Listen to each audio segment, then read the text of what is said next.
I expected my sister's birthday party to be uncomfortable, but then she smiled at my daughter and told her to go help the servants clean up. The whole room laughed. I didn't. I had just noticed one small detail in that perfect mansion that didn't belong, and it would lead to a paper trail so dirty her friends would run before the cake was even cut.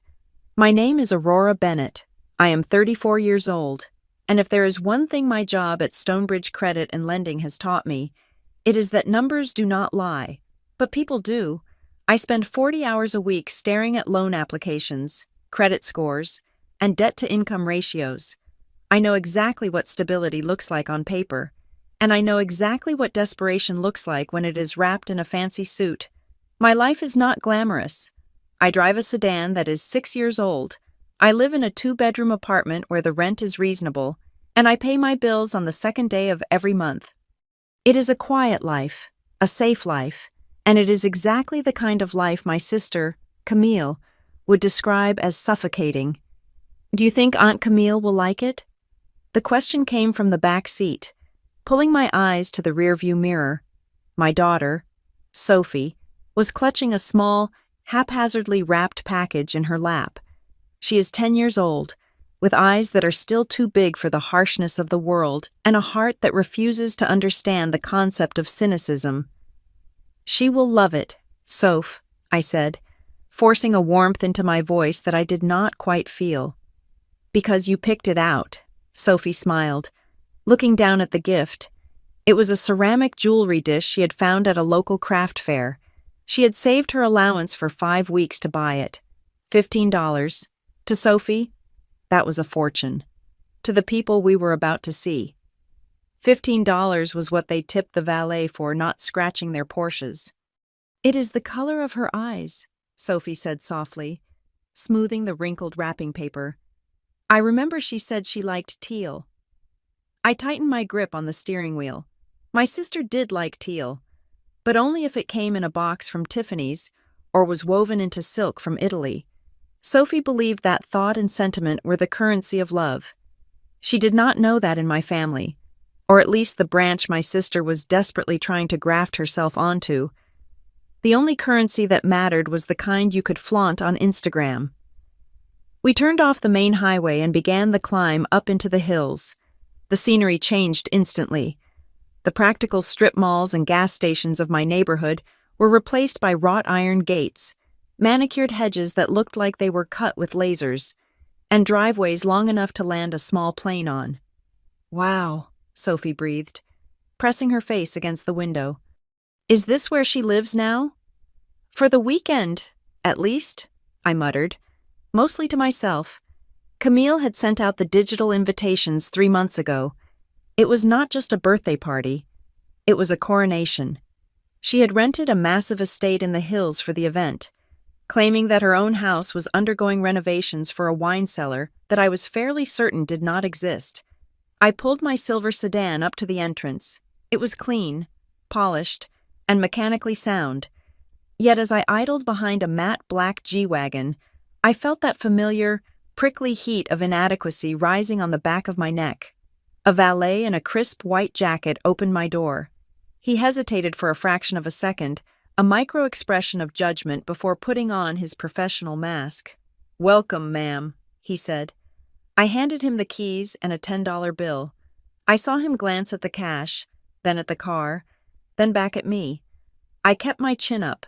I earned every cent of that $10. "Come on, Sophie," I said, taking her hand. We walked up the stone steps toward the massive double doors. The house was breathtaking. I had to admit that it was a sprawling modern structure of glass and steel, perched on the edge of a cliff with a panoramic view of the city below. But as we stepped inside, something felt strange. It was too perfect. I have been in nice homes before. I have clients who are wealthy, but usually, a home has a pulse. There are photos on the mantel, a stray book on a side table, a specific scent of the people who live there. This place smelled like industrial cleaner and expensive lilies. The furniture was arranged with geometric precision. It felt less like a home and more like a high-end furniture showroom where you are afraid to sit down. "Aurora, you made it." The voice was high, polished, and dripping with a sweetness that set my teeth on edge. I looked up to see my mother, Evelyn, rushing toward us. She was wearing a dress that I knew cost more than my first car, and her hair was stiff with hairspray.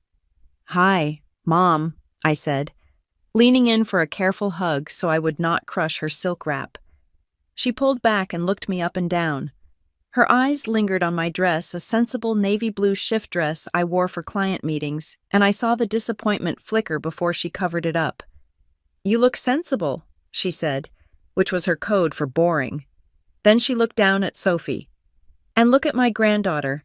That is a very colorful dress. Sophie?" Sophie beamed, oblivious to the slight.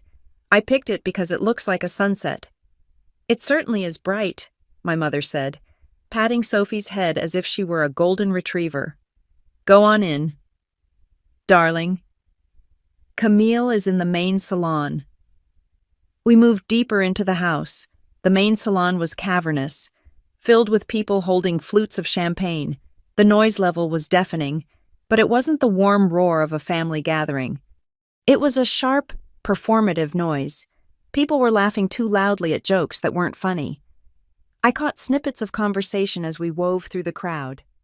"We are closing on the villa in Tuscany next month," a man in a linen suit said. "Honestly, first class on that airline has gone downhill terrifically," a woman with too much filler in her lips complained. I told him, "If the boat isn't ready by July, we are suing," another voice boomed. It was a symphony of humble brags and overt displays of wealth, and in the center of it all, sitting on a velvet chaise lounge like a queen holding court, was Camille. My sister looked stunning. I could not deny that. She was wearing a shimmering gold gown that clung to her body like liquid metal. Her hair was swept up in an intricate chignon, and diamonds sparkled at her throat and ears.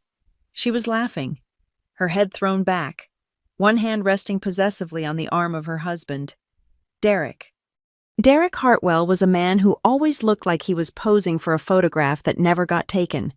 He was handsome in a generic, catalog way, with a jawline that could cut glass and eyes that never seemed to focus on anything for more than 2 seconds. He was nodding along to whatever Camille was saying, swirling his scotch. "Camille," Sophie called out, tugging my hand forward.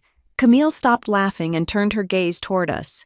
For a second, just a split second, her face was blank.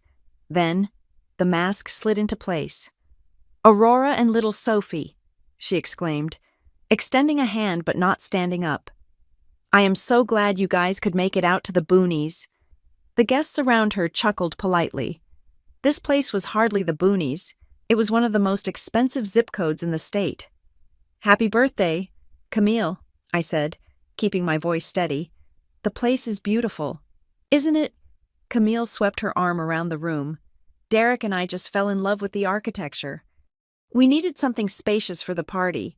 Obviously, our place is just a construction zone right now with the new pool going in." "It is lovely," I repeated. Sophie stepped forward, holding out her gift. "Happy birthday, Aunt Camille. I got you this." Camille looked at the crumpled wrapping paper. She took it with 2 fingers, as if she were picking up a used tissue. "Oh, how sweet," Camille said. Not opening it, she placed it on the table behind her, right next to a towering stack of boxes wrapped in gold and silver foil, clearly from designer brands. Sophie's small, lumpy package looked pathetic next to them. "I will open it later." "Okay, sweetie. I have to mingle." "Okay," Sophie said, her voice dropping a little. "Go grab some punch," Camille said, dismissing us with a wave of her manicured hand. "The catering staff is bringing out the hors d'oeuvres." I steered Sophie away before she could see the way Camille immediately turned back to a woman wearing a Rolex and started talking about a spa treatment in Switzerland. We found a corner near the floor-to-ceiling windows. I handed Sophie a glass of pink lemonade from a passing tray. She took a sip, looking around the room with wide eyes. "Mom," she whispered, leaning into my side. "Why are those girls looking at me?" I followed her gaze. A group of 3 girls, roughly Sophie's age, were standing near the chocolate fountain. They were dressed in what looked like miniature versions of their mother's couture gowns. They were whispering and giggling. looking directly at Sophie's sunset dress, a dress I had bought at a department store for $40. "They are not looking at you, honey," I lied, smoothing her hair. "They are just looking around." "They are pointing at my shoes," Sophie said, tucking her scuffed ballet flats one behind the other. My heart clenched. I wanted to march over there and tell those children that my daughter was kind, smart, and creative, qualities that money could not buy. But I knew that in this room, those qualities were about as valuable as paper money in a bonfire. "You look beautiful," I told her firmly, "and you are here to celebrate your aunt. That is what matters. We are not here for them. I am here for Sophie." I reminded myself, I am here because despite everything, Sophie loves her aunt. I am not here to compete in Camille's status Olympics. "I need a napkin," Sophie said, pointing to a smudge of lemonade on her hand. "Stay right here," I said. "I will go find one." I made my way through the throng of people, dodging elbows and avoiding eye contact. The air in the room was stifling, heavy with the scent of ambition and insecurity. I needed a moment of quiet. I saw a swinging door that looked like it led to the service area and headed for it. I pushed through the door and found myself in a short hallway, connecting the main salon to the kitchen. The noise of the party faded instantly, replaced by the clanging of pots and the urgent voices of the catering staff. The kitchen was a chaotic scene of stainless steel and steam. Servers in black vests were rushing back and forth with trays of crab cakes and caviar blinis. They looked exhausted. I saw a young woman wiping sweat from her forehead with the back of her hand before picking up a heavy tray. Her eyes met mine for a second, a look of shared humanity that was completely absent in the other room before she hurried out. I grabbed a stack of napkins from a side table and turned to leave. As I did, my eyes caught something on the doorframe of the service entrance. It was a small, plastic placard attached to the wall. It looked like a standard inventory tag for the venue. But what caught my attention was a piece of masking tape that had been slapped over the bottom half of it. The tape was peeling slightly at the corner, likely from the heat of the kitchen or the humidity of the dishwashers. I stepped closer. My instincts as an auditor kicked in. When someone covers something up, my brain automatically asks, why? I reached out and used my fingernail to gently lift the peeling edge of the tape. Underneath the handwritten scrawl that said, "Main Service Int," there was a printed logo. It was a blue crest with the words, "Elite Event Rentals," printed clearly. But it was not just a rental company logo. Beneath that, printed directly onto the plastic of the venue's fixture, was another name, a name that had been hastily covered by a second, smaller sticker that the Elite Event Rentals label was trying to hide. I peeled back the second layer, just a fraction more. Foreclosure Asset Management Group. I froze. Foreclosure. Camille had told everyone she rented this place because her own mansion was being renovated. She had implied this was a high-end vacation rental, the kind owned by a tech billionaire who was away in Tokyo, but Foreclosure Asset Management Group didn't rent out vacation homes to billionaires. They managed properties that had been seized by banks. They managed properties that were sitting empty, waiting for auction. I looked at the sticker again. There was a date code on it, inspected 0424. That was only 2 weeks ago. This wasn't just a rental. This was a seized asset. And usually, to rent a seized asset for an event, you had to jump through incredible hoops, or you had to know someone who was bending the rules. I let the tape fall back into place and smoothed it over with my thumb. A cold feeling settled in my stomach, distinct from the social anxiety of the party. Camille wasn't just showing off. She wasn't just exaggerating her wealth, which was her usual modus operandi. She was staging a lie on a massive scale. And if there is one thing I know from my job, it is that when people go to great lengths to stage a lie, it is because the truth is something they cannot afford to pay for. I turned back toward the swinging door, the napkins clutched in my hand. The laughter from the party drifted through the cracks, sounding even more hollow than before. Camille was out there, playing the queen in a castle that belonged to a bank, surrounded by people who would eat her alive if they knew the truth. I had found the first thread, and without even meaning to, I had the sudden, sinking urge to pull it. I walked back into the main salon with the paper napkins clenched in my hand, the knowledge of the hidden label burning a hole in my pocket. The atmosphere in the room had shifted, or perhaps my perception of it had. Before, it had just seemed like a display of excessive wealth. Now, it felt like a stage set where the actors were frantically ad-libbing to keep the audience from noticing the scenery was made of cardboard. Sophie was exactly where I had left her, standing near the towering glass wall that overlooked the valley. She was clutching her small gift bag with both hands, her knuckles white against the colorful tissue paper. She looked small against the backdrop of the sunset, a splash of genuine warmth in a room that felt clinically cold. "Mom," she said as I approached, her voice laced with relief. "I thought you got lost." "Just took a detour," I said, smoothing the hair back from her forehead. "You still have the present." "I wanted to give it to her properly," Sophie said, looking toward the center of the room where Camille was holding court. "She was busy before. Maybe now is a good time." I looked at my sister. She was currently flanked by two women who looked like they shared the same plastic surgeon. They were laughing at something Camille had said, their heads thrown back in a synchronized display of amusement. It was now or never. "Okay," I said, placing a hand on Sophie's shoulder. "Let us go say happy birthday." We navigated the sea of designer suits and cocktail dresses. The air smelled of expensive perfume and truffles. As we approached, Camille's gaze flickered toward us.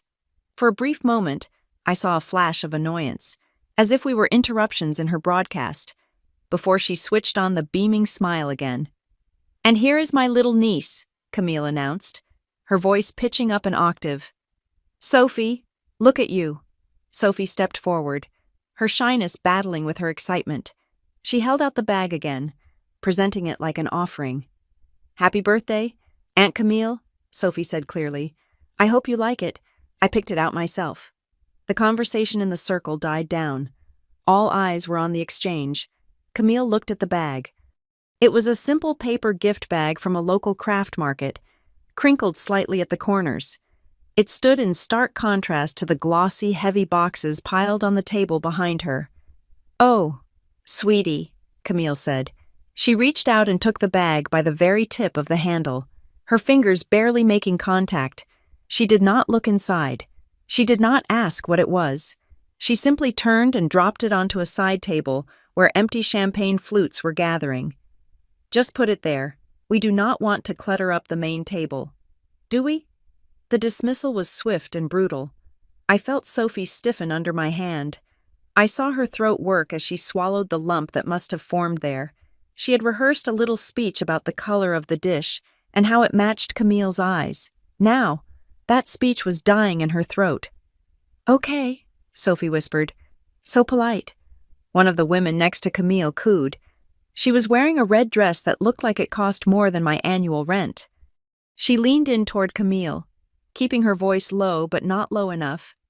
"You are so generous. Camille, always making space for family." The pause before the word family was heavy with implication. It meant poor family. It meant charity case. "Well, you know me," Camille sighed, taking a sip of her drink. "I believe in keeping the circle open. We cannot choose who we are related to, right?" The group laughed again. It was a sharp, jagged sound. I stepped in, placing myself physically between Sophie and the women. "Sophie has excellent taste," I said, my voice level but hard. "She spent weeks finding that for you," Camille blinked, as if surprised I was allowed to speak. "I am sure it is adorable, Aurora. I just said I would open it later. Do not be so sensitive. God, you were always like this growing up, so serious." Before I could respond, my mother appeared at my elbow. Evelyn Hartwell was in her element, holding a glass of wine and beaming at the guests. She looked from Camille to me, and the beam dimmed by about 50%.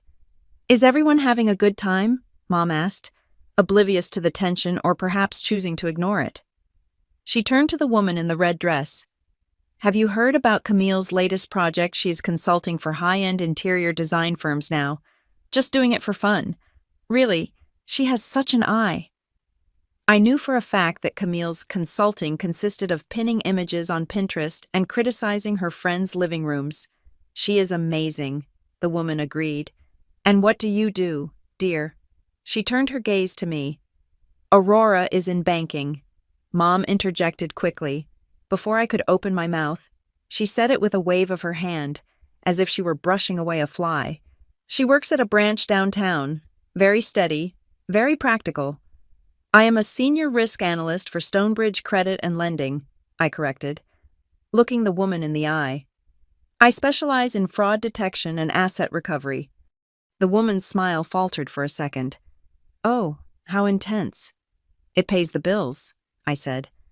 Well, not everyone can have the artistic temperament, Camille said, draping an arm around Mom's shoulders. Aurora loves her spreadsheets. I just feel like life is too short to worry about numbers. You know, you have to live in the moment. Speaking of the moment, the second friend said, checking a diamond-encrusted watch. When is the food coming out? I am starving. It should be circulating, Camille said, a frown creasing her perfect forehead. She scanned the room, her eyes narrowing. The help is so slow today. You simply cannot find good staff anymore. I told the agency I wanted their premium team, and this is what I get. I followed her gaze. A waiter was weaving through the crowd with a heavy tray of appetizers. He looked young, maybe 20 years old, and sweat was beading on his upper lip. His hands were shaking slightly. It was not the shake of incompetence, it was the shake of fatigue. I watched him move. He was not just working, he was running a marathon. There were clearly not enough servers for a party of this size. He offered a tray to a group of men near us, and as he turned, he nearly bumped into a female colleague who was collecting empty glasses. They paused near me, just for a second, thinking they were shielded by the noise of the party. I need a break, the young man muttered, wiping his face with his sleeve. My legs are killing me. Suck it up, the woman whispered back, her voice harsh with stress. The manager said we do not stop until the hot food is out. Besides, if we leave the floor, she might dock us. She cannot do that, the boy said. They changed the payment schedule for the third time. Marco, the woman hissed, we are already working on a promise. Just keep your head down and get paid. They separated and melted back into the crowd. I stood frozen. Changed the payment schedule for the third time. Working on a promise. In the world of business, those were death rattles. A company or a client that shifts payment schedules is a client that does not have the liquidity to pay. Combined with the foreclosure sticker in the kitchen, the picture was becoming high-definition clear. Camille was throwing a 5-figure party on credit, exploiting workers who were too desperate to walk away. Aurora Earth to Aurora. I snapped back to reality. Camille was staring at me, looking amused. You zoned out, she said. I was just telling everyone about our summer plans. We are closing on a lake house in July. It is right on the water. Private dock, 3 stories, the works. Oh, I asked. Where exactly? Up north, Camille said vaguely, waving her hand toward the imaginary north. It is a hidden gem, totally exclusive. We want it to be a sanctuary. You know, a place to disconnect. That sounds expensive, I said. Money is energy, Camille said, reciting a line I had definitely seen on a motivational Instagram post earlier that week. You have to spend it to attract it. We are manifesting abundance. Manifesting, I repeated. Is that what the bank calls it? Camille's eyes hardened. Do not be jealous, Aurora. It gives you wrinkles. Mom laughed nervously. Oh, stop it. You two? Aurora is just cautious. She worries about everything. Camille is the dreamer. We need both types in the world. I suppose. But her tone made it clear which type she preferred. She looked at Camille with a mixture of awe and adoration, like a fan looking at a movie star. She looked at me like I was the accountant who did her taxes necessary, but boring. Sophie tugged on my hand. I looked down. Her face was pale, and her eyes were darting around the room. She looked like she was shrinking, trying to make herself take up as little space as possible. Mom, she whispered. Can we go get some water outside? Excuse us, I said to the group. We need some air. Do not go far, Camille called out as we walked away. I am making a toast in 20 minutes. You do not want to miss it. I guided Sophie through the crowd. Ignoring the glances and the whispers, we found a set of French doors that led out onto a stone terrace. The air outside was cool and fresh, a welcome relief from the stifling atmosphere inside. We walked to the edge of the balcony, looking out over the city lights twinkling below. Sophie leaned against the stone railing. She picked at a loose thread on her dress. Mom, she asked softly. Yeah, baby. Why does everyone look at me like that? My heart broke a little. Like what? Like I am in the way, she said. Like I did something wrong just by being here. And Aunt Camille, she did not even look at the dish. She just put it with the trash. I knelt down so I was eye level with her. I took her small hands in mine. They were cold. Listen to me. Sophie, look at me. She raised her eyes, swimming with unshed tears. You did absolutely nothing wrong, I said firmly. You are kind, and you are generous, and you brought a thoughtful gift. That makes you the best person in that room. Then why are they so mean? She asked. Because, I said, choosing my words carefully. Some people feel very small inside, and the only way they know how to feel big is to make other people feel small. They build a tower of money and things to stand on, hoping no one notices that the foundation is empty. Is Aunt Camille empty? Sophie asked. The question hung in the air. I think Aunt Camille is very scared, I said. She is scared that if she stops pretending, people will stop liking her. But that has nothing to do with you. You are enough just as you are. You do not need a lake house or a fancy dress to be important. Sophie nodded slowly. I still wish she opened it. I know, I said, pulling her into a hug. I know. Over her shoulder, through the glass doors, I could see Camille laughing again, holding court. She looked radiant and untouchable, but I knew the truth now. I knew about the foreclosure. I knew about the unpaid staff. I knew about the lies. And as I held my daughter, who was feeling less than because of my sister's vanity, I felt a shift inside me. I had come here to keep the peace. I had come here to survive the evening, but looking at the fake smiles and the exhausted waiters, and feeling my daughter's sadness, I realized that peace was no longer an option. Camille was not just hurting herself with these lies. She was hurting everyone around her to keep the illusion alive. Come on, I said, standing up and smoothing Sophie's dress. Let us go back inside. But remember what I said. You are the real thing in a room full of fakes. Never forget that. Sophie took a deep breath and nodded. Okay, Mom? We turned back toward the doors. I was ready for the toast. In fact, I was looking forward to it, because the higher Camille climbed on her pedestal of lies, the harder the fall was going to be, and I was starting to think that maybe, just maybe, I needed to be the one to give it a little push. The sound of a silver spoon striking crystal cut through the low hum of conversation like a sniper shot. Clink, clink, clink. The noise was sharp, imperative, and demanding of absolute attention. The room fell silent in waves, starting from the center and rippling outward until the only sound remaining was the distant hum of the industrial refrigerator from the kitchen and the soft clinking of ice in glasses. Camille stood in the center of the main salon, elevated slightly by the step up to the fireplace hearth. She looked every inch the mistress of the manor, bathed in the warm, artificial glow of the chandeliers. She held her champagne flute high, her other hand resting theatrically on her chest, right over her heart, or perhaps more accurately, over the diamond pendant that rested there. Thank you, she began, her voice breathless and trembling with an emotion I knew she had manufactured in the mirror 10 minutes prior. Thank you all so much for being here. Truly, my heart is just so full. A low murmur of adoration swept through the crowd. I stood near the periphery with Sophie, my hand resting protectively on her shoulder. I felt the muscles in my jaw tighten. I watched my sister scan the room, her eyes glossy and bright. To everyone else, she looked overwhelmed by love. To me, she looked like a predator surveying a particularly bountiful hunting ground. You know, Camille continued, stepping down from the hearth and beginning to prowl slowly through the circle of guests. When Derek and I decided to host this little gathering, we wanted it to be about connection, about bringing together the people who matter most. We have all been so blessed this year, so incredibly blessed. She paused to let the word blessed hang in the air, heavy and rich.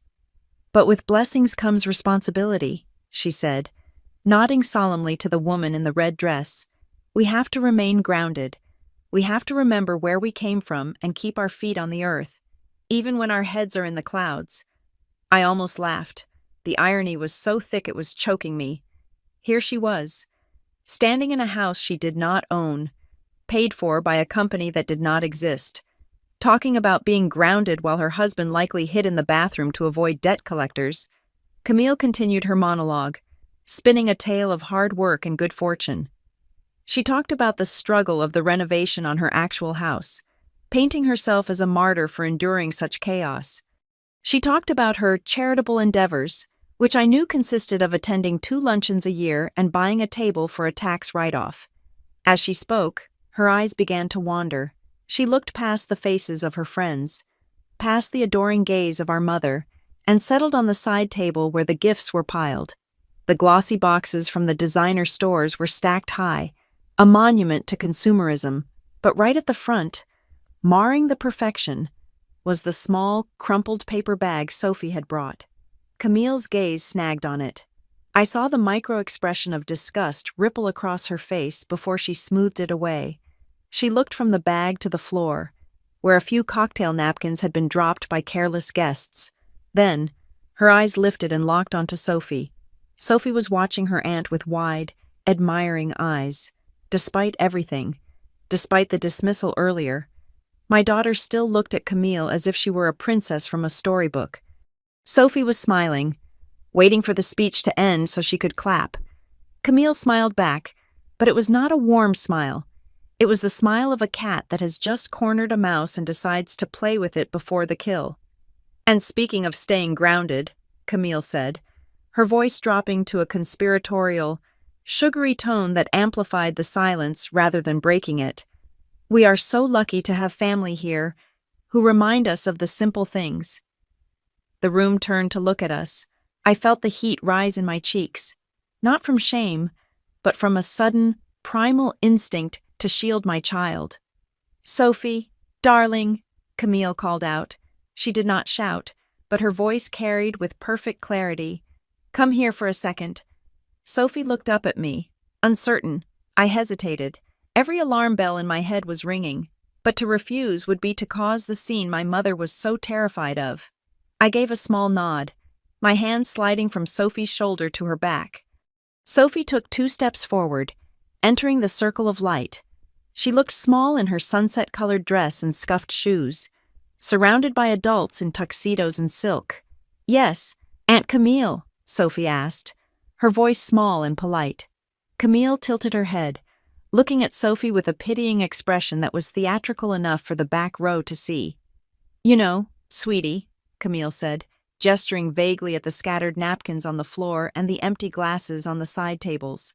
I was just thinking, since you are here, and you are not really participating in the adult conversation, maybe you could make yourself useful. The air in the room seemed to vanish. Useful? Sophie repeated, confusion wrinkling her brow. Yes, Camille said, her smile widening to show perfect, whitened teeth. You can help the servants clean up. Look at all this mess. Grab a tray or a trash bag. It will be good practice for you. The sentence hung in the air, vibrating with cruelty. It will be good practice. It was not a joke. It was not a misunderstanding. It was a calculated, precision strike designed to strip a 10-year-old girl of her dignity in front of 50 strangers. It was Camille telling the world that while her daughter might be a princess, my daughter was help. Time seemed to distort. I saw the faces of the guests. A few of them chuckled a nervous, sycophantic sound from people who were too afraid of Camille to realize how vile she was being. Others looked down at their shoes, uncomfortable but silent. Sophie stood frozen, The smile slid off her face like it had been physically slapped away. Her skin, usually rosy, turned a patchy, blotchy red. She looked down at her hands, then at the floor, then at the waiter standing near the wall. She looked as if she wanted to disappear into the floorboards. She did not move. She did not speak. She just stood there, paralyzed by a shame she did not deserve and could not process. I felt a physical sensation in my chest, like a cable snapping. I took a step forward. Suddenly, a hand clamped onto my forearm. It was a vice grip, surprisingly strong. I looked down. It was my mother. Evelyn was standing beside me, her knuckles white as she dug her nails into my skin. She was not looking at Sophie. She was looking at me, her eyes wide with panic. "Aurora," she hissed, her voice barely a breath. "Do not—" I looked at her, incredulous. "Did you hear what she just said?" "She is just joking," Mom whispered, her voice trembling. "Do not make a scene. Do not ruin this for her. Everyone is watching." "She is humiliating your granddaughter," I said, my voice low and dangerous. "She is stressed," Mom pleaded, tightening her grip. "Just let it go. Laugh it off. Please. Aurora. For the family." For the family. That phrase. The shackle that had bound me to silence for 3 decades. The excuse for every slight, every insult, every time Camille had taken something of mine and claimed it was hers. I looked at Sophie. She was trembling now.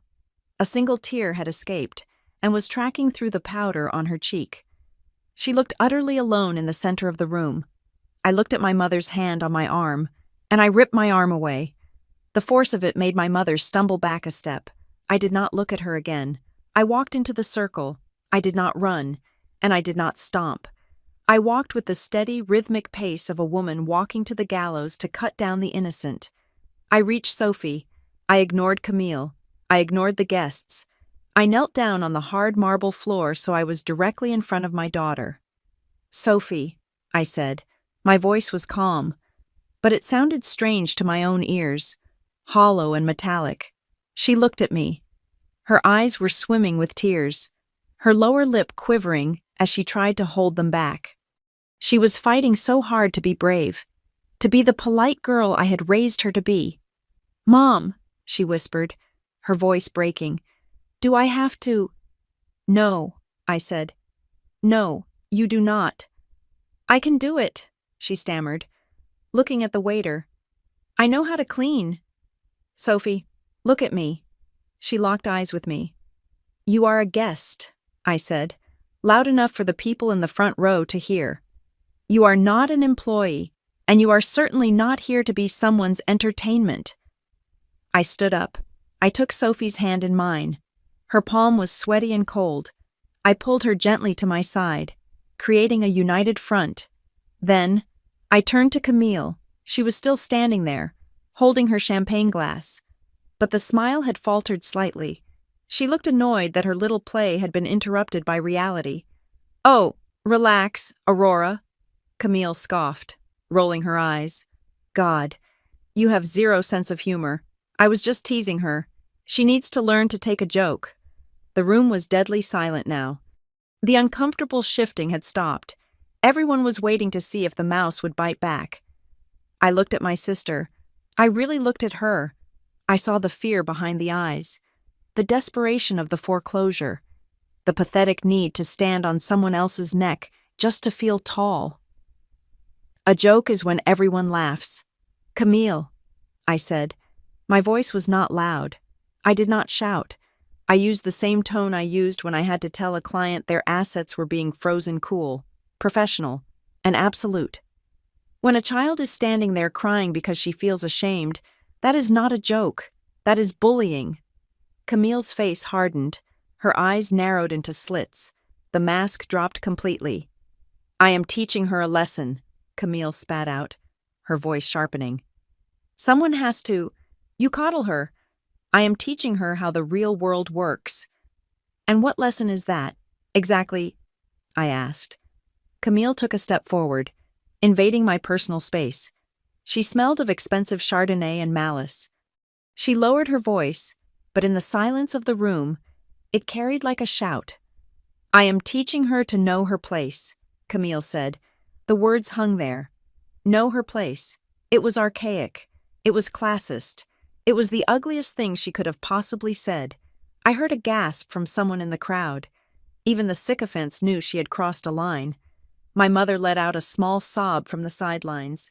I felt a surge of rage so hot it almost blinded me. I wanted to scream. I wanted to tell everyone right then and there about the foreclosure tag in the kitchen. I wanted to tell them about the unpaid caterers. I wanted to tell them that the dress Camille was wearing was probably bought on a credit card that was maxed out. I wanted to burn her world down, but I looked at Sophie. She was terrified. She did not need a screaming match. She needed a mother who was in control. She needed to leave. If I exploded now, I would just be the crazy sister causing a scene at the birthday party. I would give Camille exactly what she wanted, the role of the victim. I took a deep breath. I bottled the rage. I compressed it, condensed it, and stored it away in the cold, dark place where I kept my most dangerous assets. "Come on, Sophie," I said. "We are leaving.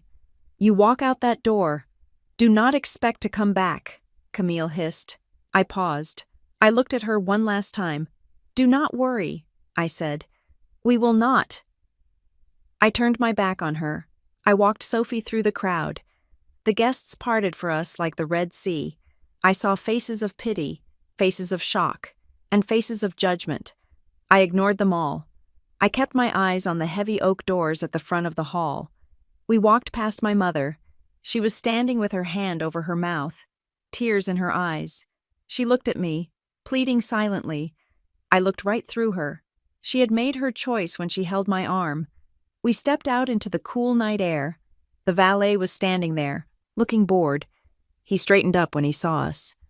"Leaving so soon?" "Ma'am," he asked. "Yes," I said. "Please get my car." He ran to retrieve the sedan. I stood there with Sophie on the steps of the fake mansion, shivering slightly in the evening breeze. Sophie leaned her head against my hip. "I am sorry, Mom," she whispered. "Do not ever apologize for her," I said fiercely. "Do you hear me? Never." The car pulled up. I tipped the valet again, got Sophie into the back seat, and climbed into the driver's side. As I started the engine and put the car in gear, I looked back at the house. Through the massive windows, I could see the party resuming. I saw Camille laughing, raising her glass again, spinning the narrative, erasing us from the scene. She thought she had won. She thought she had put us in our place. I gripped the steering wheel until my knuckles turned white. "Her place," I whispered to the empty dashboard. Camille wanted to talk about places. Fine, I would teach her about places.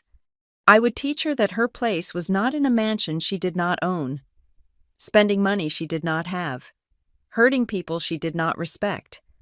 I would find the paper trail. I would find the debts. I would find the lies, and I would dismantle her life brick by gold-plated brick. I pulled out of the driveway, the gravel crunching under my tires. The rage was gone, replaced by a cold, mathematical clarity. The party was over. The work was just beginning. The silence in the car was heavier than the humid night air outside. We had been driving for 10 minutes, the city lights blurring past us in streaks of neon and white. But neither of us had spoken a word since we left the gravel driveway of the estate. The only sound was the rhythmic hum of the tires on the asphalt and the soft, hiccuping breaths coming from the passenger seat. I kept my eyes on the road, but my peripheral vision was fixed on Sophie. She was curled in on herself, her knees pulled up to her chest, her head resting against the cool glass of the window. The small gift bag, crumpled and forgotten by everyone else, was still clutched tightly in her hands. "Mom!" Her voice was so small, it barely rose above the hum of the engine. It cracked on the single syllable, a sound that tore through my chest. "I am here, baby," I said, reaching over to rest my hand on her knee. "I am right here," Sophie sniffled, wiping her nose with the back of her hand. She did not look at me. She kept staring out into the darkness. Does Aunt Camille hate me?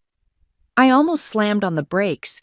The question was so raw, so devoid of anger and filled only with a child's confusion, that it took the breath out of me. I tightened my grip on the steering wheel until my knuckles ached. How do you answer that? How do you tell a 10-year-old that her aunt does not hate her, but views her as a prop, an inconvenience, or a target? No, I said firmly, forcing my voice to remain steady. No, Sophie, she does not hate you. Then why did she say that? Sophie turned to me then, her eyes swollen and red. Why did she want me to clean up? She looked at me like I was dirty. I signaled and pulled the car over into the empty parking lot of a closed pharmacy. I could not have this conversation while driving. I put the car in park and turned in my seat to face her. The orange glow of the street lamp overhead washed over us, casting long shadows across her face. Listen to me, I said, taking both of her hands in mine. What happened back there had nothing to do with you. It had nothing to do with your dress, or your gift, or who you are. It felt like it was about me, she whispered. I know it did, I said. But Aunt Camille is not a happy person. Sophie frowned. But she was laughing. She has a big house. She has all those friends. She has things, I corrected. She has stuff. But people who are truly happy, people who feel good about themselves, they do not need to make other people feel small. Imagine someone climbing a very tall ladder, I said, trying to find an image she could understand. If they are terrified of falling, if they think the ladder is shaking, sometimes they try to push the person below them down, just to make themselves feel higher up. They think if they are standing on someone else, they cannot fall. Sophie absorbed this, her brow furrowed. So she is scared. I think she is terrified, I said honestly. She was trying to look powerful in front of her friends, and the easiest way for a weak person to look strong is to pick on someone who is kind, because she knows you would not fight back. Sophie looked down at the gift bag in her lap. Her fingers traced the rim of the ceramic dish inside. I imagined it differently, she confessed softly. What did you imagine? I asked. I thought she would open it, Sophie said, her voice trembling again. I thought she would see the color and remember that she told me she liked teal, and I thought she would give me a hug, a real one, not the kind where she pats my back and looks away. My heart broke into two distinct pieces. The cruelty of the night wasn't just the public humiliation, it was the destruction of that innocent hope.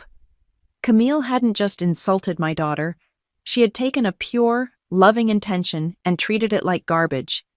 I am so sorry, Sophie, I said, leaning over the console to wrap my arms around her.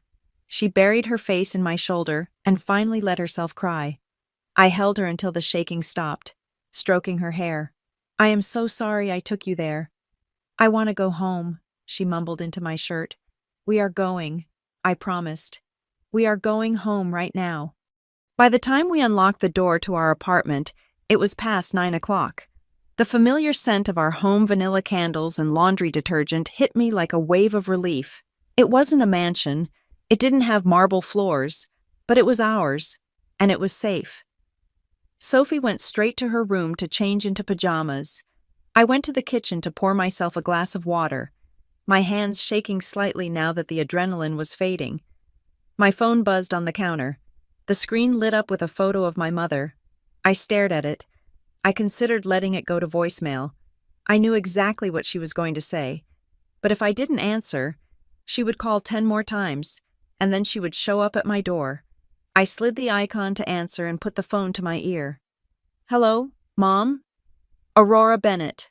My mother's voice came through, sharp and breathless. I cannot believe you. I simply cannot believe you. I am fine. Thanks for asking, I said dryly, leaning against the counter. Sophie is fine too, despite being humiliated in front of 50 people.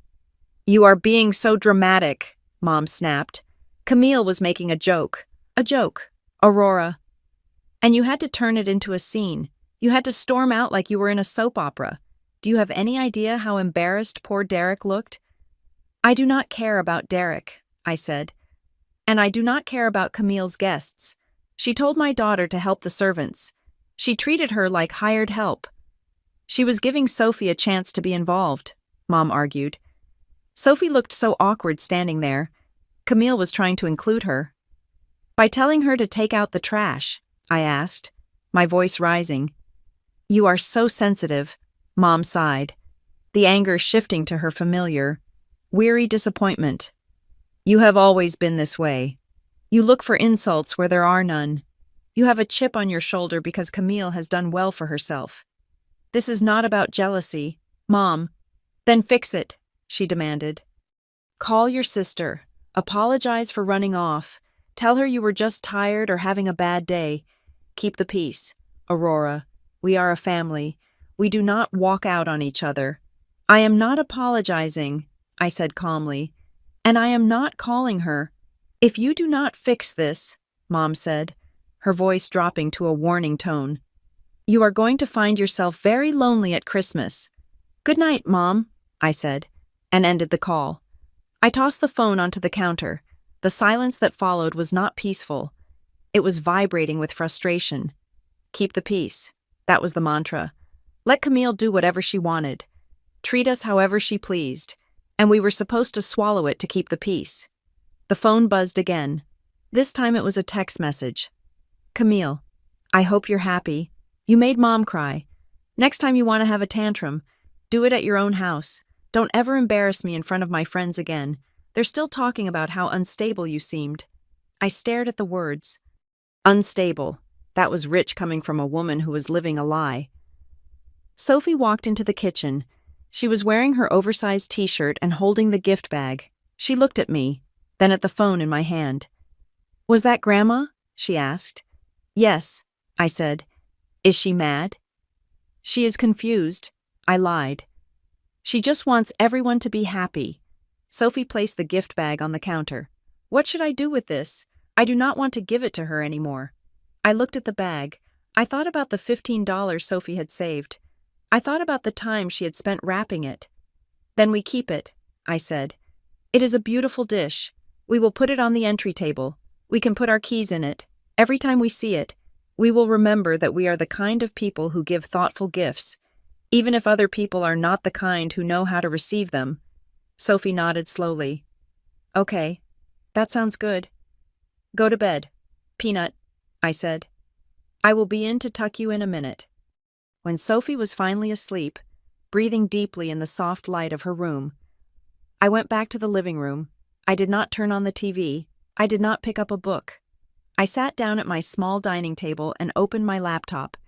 The anger I had felt earlier had cooled into something hard and sharp. It was the feeling I got at work when a balance sheet did not add up.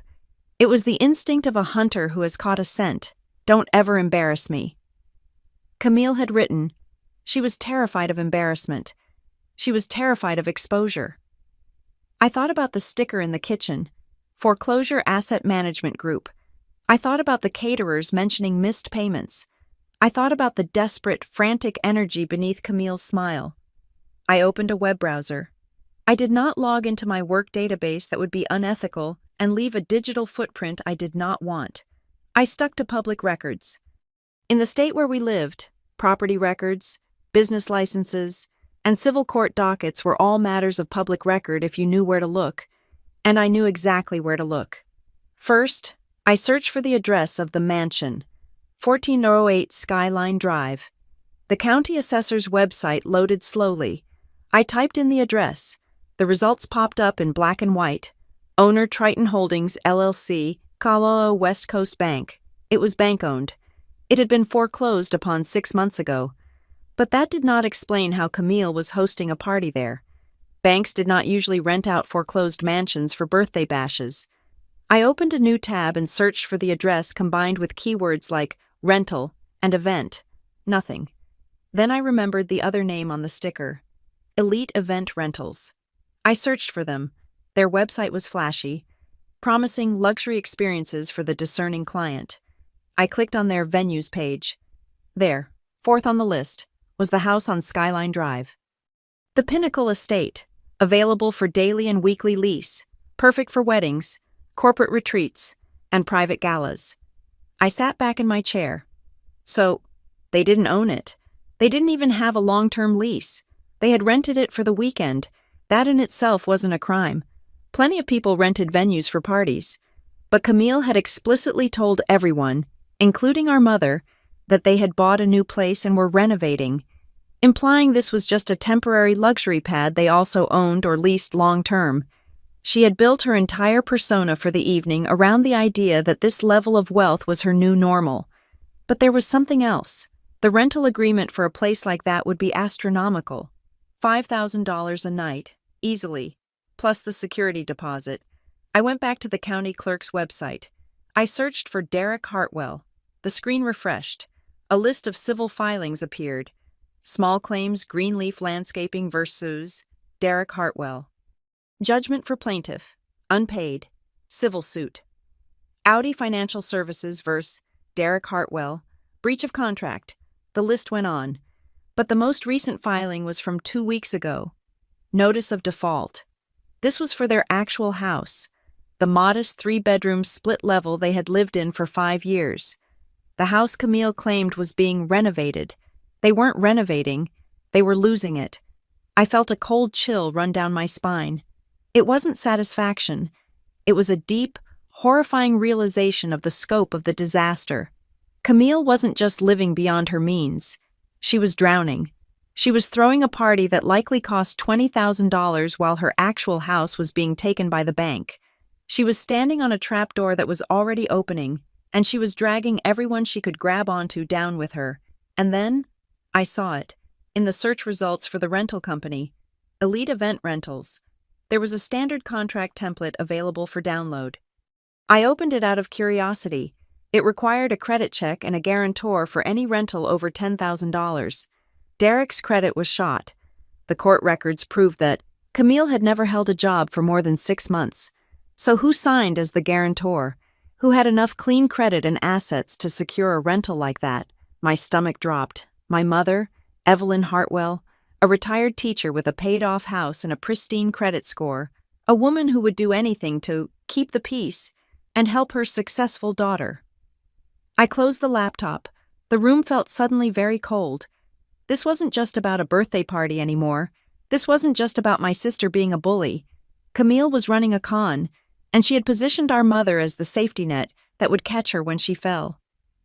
I looked at the darkened hallway where Sophie was sleeping. I had told her that Camille was scared of falling. I was right. But I hadn't realized that when Camille finally fell, she planned to land on us. I stood up and walked to the window, looking out at the quiet street. The anger I had felt in the car was gone. In its place was a resolve as cold and hard as steel. I wasn't just going to expose Camille. I was going to have to go to war with her. Because if I didn't, she was going to take my mother's retirement, my family's stability, and everything we had down into the hole she had dug for herself. I picked up my phone. I didn't reply to Camille's text. I didn't delete it, either. I took a screenshot. It was the first piece of evidence in the file I was about to build. Monday morning arrived with the gray, relentless efficiency of a bank ledger. I sat at my desk at Stonebridge Credit and Lending, surrounded by the comforting hum of servers and the click of keyboards.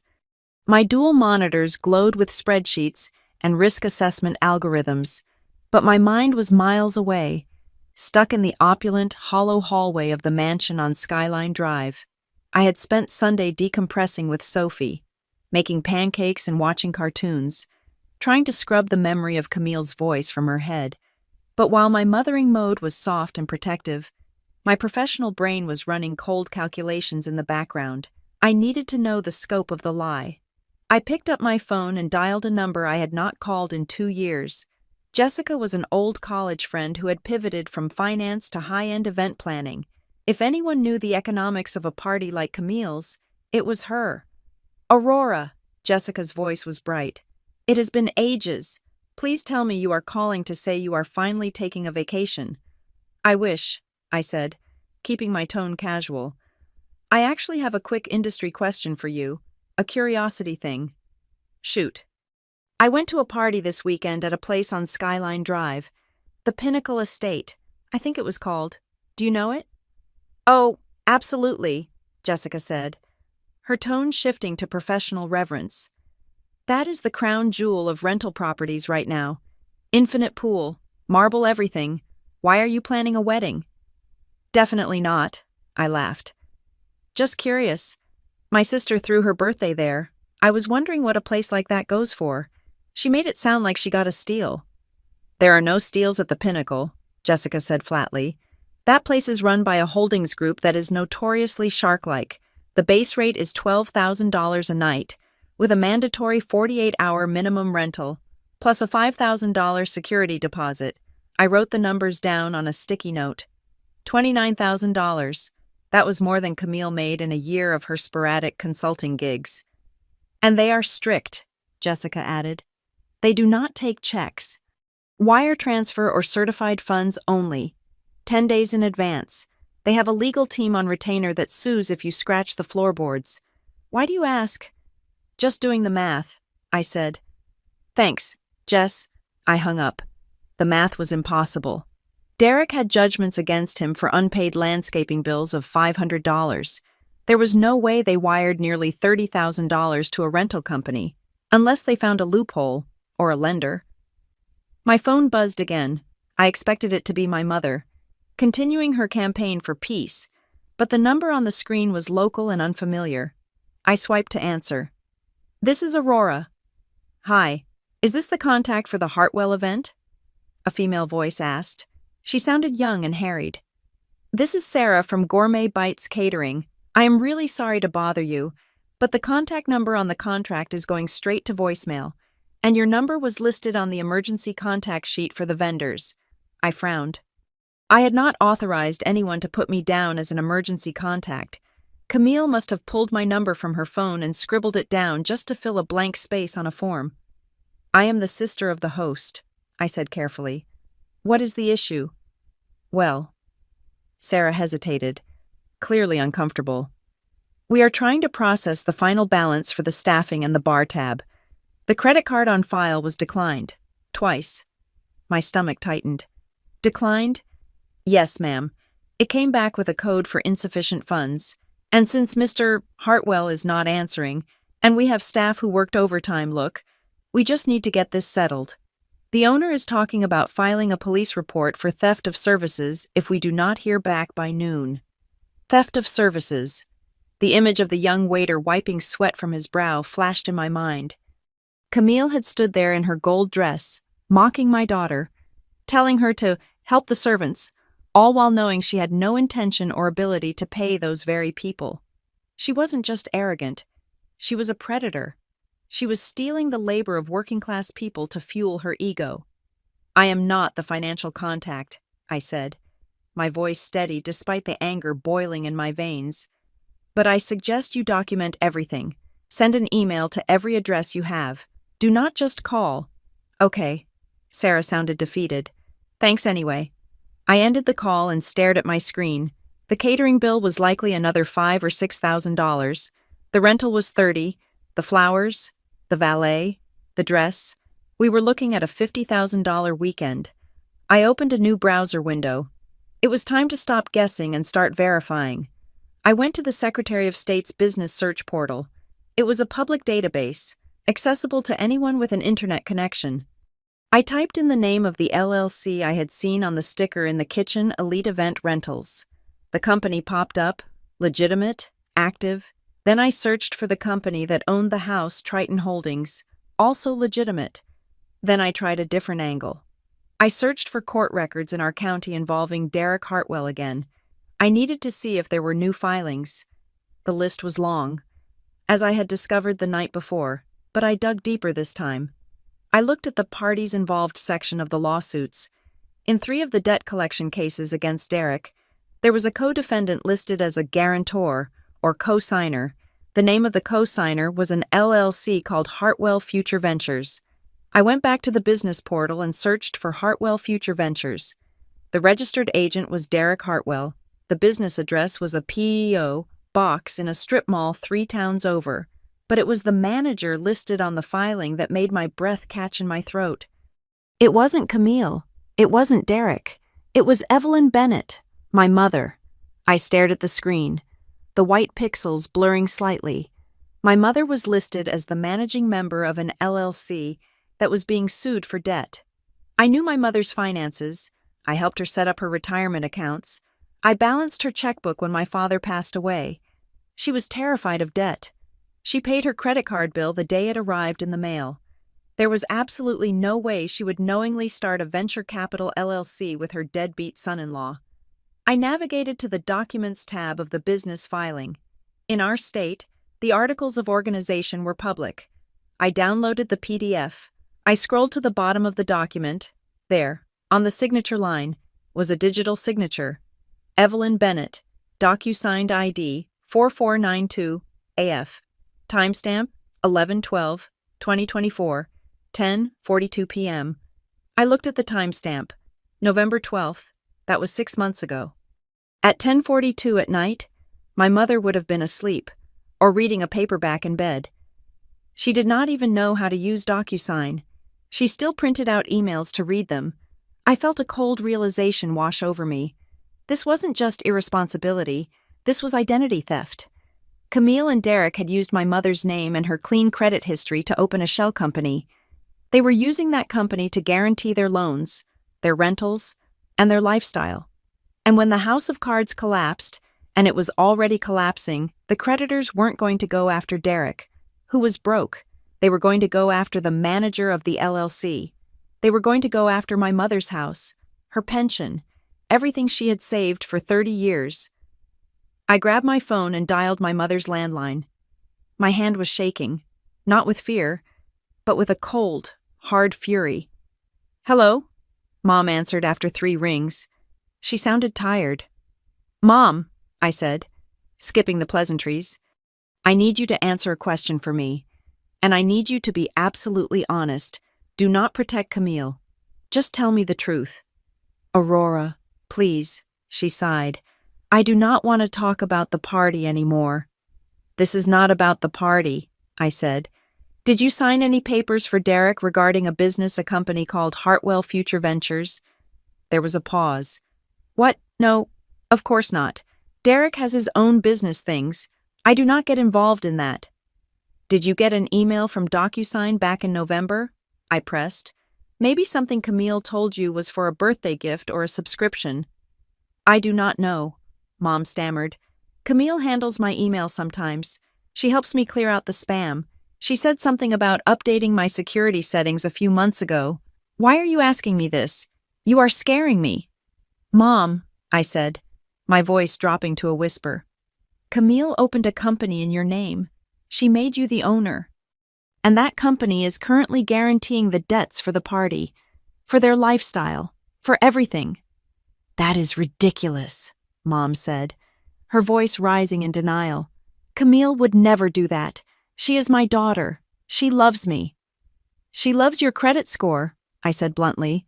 "I am looking at the document right now. Mom, it has your electronic signature on it. Did you give her the password to your email?" "Well, yes," Mom admitted weakly. "She said she needed it to set up the family photo sharing album." I closed my eyes. The oldest trick in the book: gain access to the email, trigger the digital signature request, sign it yourself, and delete the confirmation email before the victim ever sees it.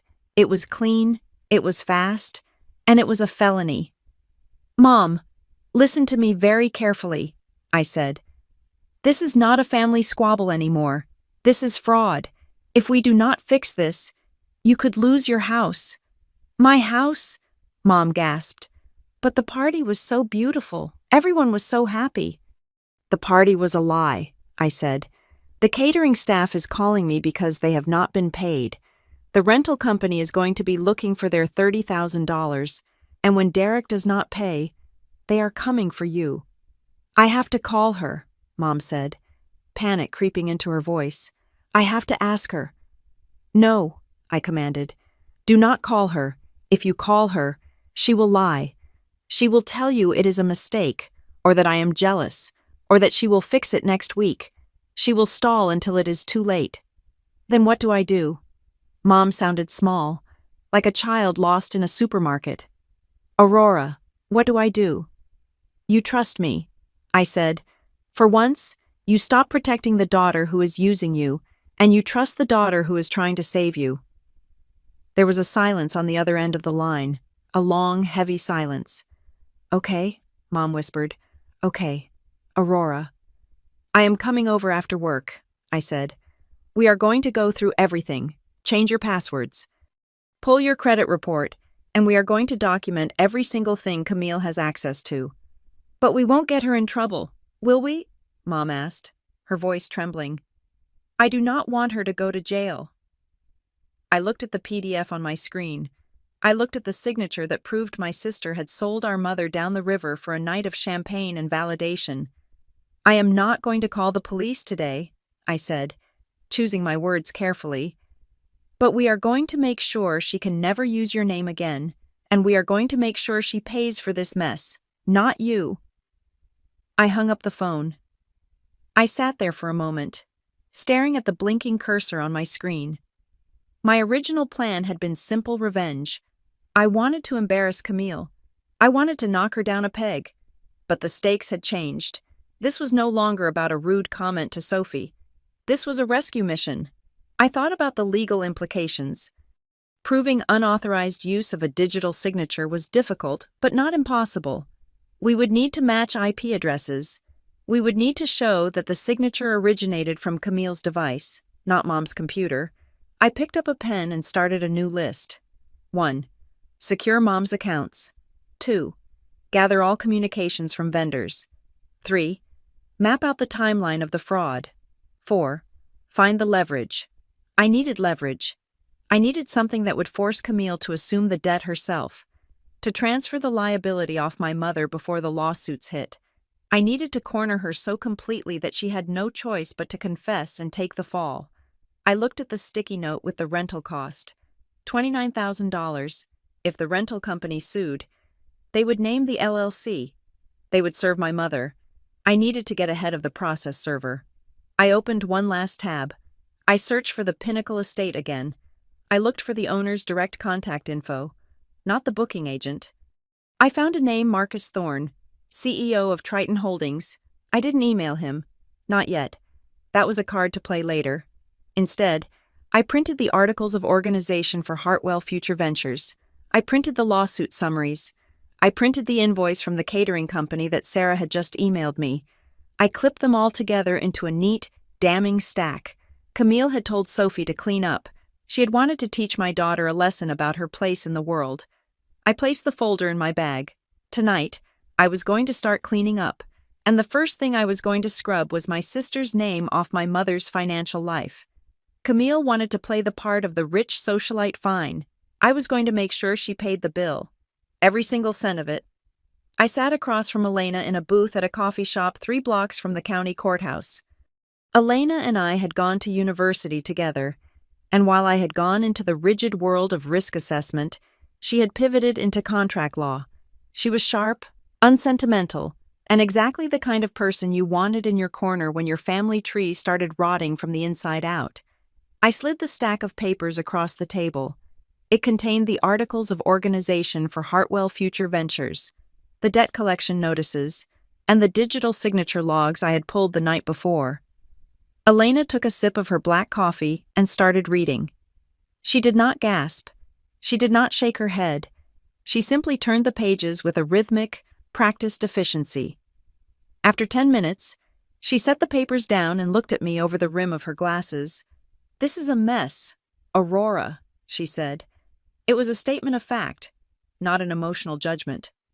"I know," I said. "I need to know how to fix it. Specifically, I need to know how to fix it for my mother without sending my sister to prison today. I want the option, but I do not want to pull that trigger unless I have to." Elena tapped a fingernail on the printout of the digital signature. "Technically, this is identity theft and fraud. If your mother claims she did not sign this, the creditors will go after the person who did. That is Camille. If your mother stays silent, the law assumes she authorized it, even if she did not hold the pen. It is called ratification. If she knows about the fraud and does nothing to stop it while the company continues to accrue debt, she becomes liable. That was the lever I needed. So, to save herself, she has to disavow the signature, I clarified. Explicitly and in writing, Elena confirmed. She needs to file an affidavit of forgery with the Secretary of State. She needs to notify the creditors that the account was opened fraudulently, and she needs to lock her credit down immediately.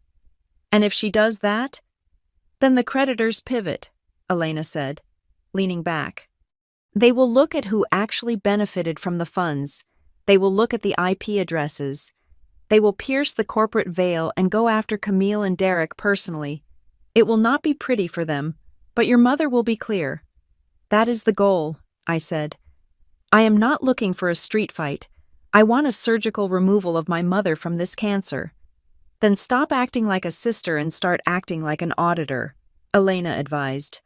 Document everything. Do not rely on phone calls. If it is not on paper, it did not happen. I left the coffee shop with a clear battle plan. I wasn't going to scream at Camille. I was going to bury her in paperwork. I drove straight to my mother's house. She was waiting for me in the kitchen, looking smaller and more fragile than I had ever seen her. The dark circles under her eyes told me she hadn't slept. Did you call her? Mom asked, her voice trembling as I walked in. No, I said, placing my laptop on the table. And neither did you. Right? I wanted to, Mom admitted, twisting a tea towel in her hands. I just want to ask her why. Aurora, maybe there is a reasonable explanation. There is no reasonable explanation for stealing your identity, Mom, I said gently but firmly. Now, sit down. We have work to do. For the next 2 hours, I turned my mother's kitchen into a command center. We logged into the 3 major credit bureaus. I watched my mother's face pale as we saw the inquiries. There were credit checks for a luxury car lease, a high-end furniture rental, and a business line of credit, all within the last 4 months. I did not authorize any of these, Mom whispered, staring at the screen. I know, I said. We are freezing it all. I walked her through the process. We placed a fraud alert on her file. We froze her credit report so no new accounts could be opened. Then, we went into her email. I need to see your trash folder, I said. I empty it every week, Mom said. Let us check the recovery folder, I said. It took me 10 minutes of digging, but I found it. A notification from DocuSign dated November 12th. It had been moved to the trash, and then deleted from the trash. But the server had a 30-day retention policy for permanent deletion. I opened the log. Viewed by IP address, 192.168. I checked the IP address against my mother's home router. It didn't match. I pulled out my phone and checked a website that geolocated IP addresses. The address on the signature log traced back to a residential provider in the exact suburb where Camille and Derek lived. Here is the smoking gun, I said, pointing to the screen. This signature was made from a computer in Camille's house. Where were you on November 12th? I opened the calendar app on Mom's phone. November 12th, Mom murmured, leaning in. That was a Tuesday. I was at bingo. And then I went to dinner with the ladies from the church. You were out of the house from 5 o'clock until 9 o'clock, I noted. The signature was time-stamped at 7:30. You physically could not have signed this from your desktop computer. I printed the calendar entry. I printed the IP log. I stapled them together. This is your shield, Mom, I said. This proves you did not do it. My phone buzzed on the table. I glanced at the screen. It was Sarah from the catering company again. I hesitated, then picked up. Hi, Sarah, I said. Ms. Bennett? Sarah sounded desperate. I am sorry to call again, but I just spoke to the venue manager at the Pinnacle. He said he is locking the gates if the remaining balance on the rental isn't wired by tomorrow, and Mr. Hartwell is not answering. Sarah, listen to me, I said, keeping my voice low so my mother wouldn't spiral further. I am going to give you some advice, not as a family member, but as someone who works in risk. Stop calling Derek. He is not going to pay you. He does not have the money. But we have a contract, Sarah stammered. Then enforce it, I said. Do not yell. Do not threaten. Send a formal demand letter via certified mail to the business address on your contract. Copy the registered agent, state the amount owed and the date of breach. Create a paper trail that a judge can read. But that takes so long, she said. It is the only way you are going to get paid, I said. And Sarah, make sure you address it to the LLC and name Derek Hartwell as the primary contact. Do not let them tell you it is a personal expense. Keep it corporate. I hung up. I was guiding the missiles, ensuring they hit the right target. If the vendors sued the LLC and Mom could prove fraud, the liability would slide right off her and land squarely on Derek and Camille. Then, the phone rang again. This time, the name on the screen made the air in the kitchen drop 10 degrees. Camille. Mom froze. She looked at the phone like it was a bomb. Do not answer it, I ordered. But I will take it, I said. I picked up the phone and swiped the green icon. I put it on speaker so Mom could hear, but I signaled for her to stay silent. Hello, Camille, I said. Oh, it is you? Camille's voice came through, high and tight. I was calling Mom. Is she there? She is busy, I said. She is helping me with some paperwork. What do you need? I do not need anything, Camille said, a little too quickly. I was just checking in, making sure she's okay after you dragged her out of the party so dramatically. I was worried you might have upset her. The gaslighting was almost impressive in its audacity. Mom is fine, I said calmly. We are just going through her credit reports, doing a little financial spring cleaning. There was a silence on the other end of the line, a long but heavy pause where I could practically hear Camille's heart rate spike. Why would you do that? Camille asked, her voice dropping an octave. Mom has great credit. She does not need to worry about that stuff. You never know, I said, flipping a page of the credit report loudly enough for the microphone to pick up. Identity theft is on the rise. We found some very interesting inquiries from a company called Hartwell Future Ventures. We are just preparing the affidavits to send to the fraud department. Wait, Camille said. The panic was audible now. Wait, Aurora, you do not need to do that. Those things are probably just glitches. You know how banks are. I do know how banks are. Camille, I said, that is literally my job, and banks do not make glitches that include digital signatures from specific IP addresses. Aurora, listen to me, Camille hissed.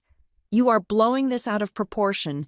If you file a fraud report, it causes a huge mess. It freezes everything. It could hurt Mom. Actually, I said, Elena tells me it protects Mom. It hurts the person who committed the fraud. But since Mom didn't do it, she has nothing to worry about. Unless you know something we don't. I am just saying, Camille's voice turned wheedling. Maybe we should talk about this in person. Just family. No lawyers. No banks. I can explain everything. There is nothing to explain, I said. I only listen to what is filed in court records. Camille, and right now, the records are telling a very interesting story. You are such a bitch, Camille snapped, the mask slipping completely. You are jealous because I have a life and you are just a miserable teller. Risk analyst, I corrected automatically. Goodbye, Camille. I hung up. I looked at Mom. She was staring at the phone, tears streaming down her face. She knew, Mom whispered. She knew exactly what you were talking about. She didn't ask what the company was. She didn't ask about the debt. She just told me not to report it. Yes, I said. She lied to me, Mom said, her voice breaking. She stood right here in this kitchen, ate my food, hugged me, and then went home and stole my name. She did, I said. I moved to the chair next to her and took her hand. And she did it because she knew you would let her. She knew that if you caught her, you would be too afraid of ruining the family to stop her. Mom looked down at her hands. I just wanted to help her. She always seemed so desperate for approval. I thought if I supported her. There is a difference between support and being a hostage, Mom, I said. Loving her does not mean letting her drown you. If you let her keep this debt in your name, you lose this house. You lose your independence. And then what are you going to move in with Camille and Derek? Into a house they are being evicted from. Mom shuddered at the thought. No, she said. No, I cannot do that. Then we have to finish this, I said. We have to file the papers. We have to send the letters. Mom took a deep breath.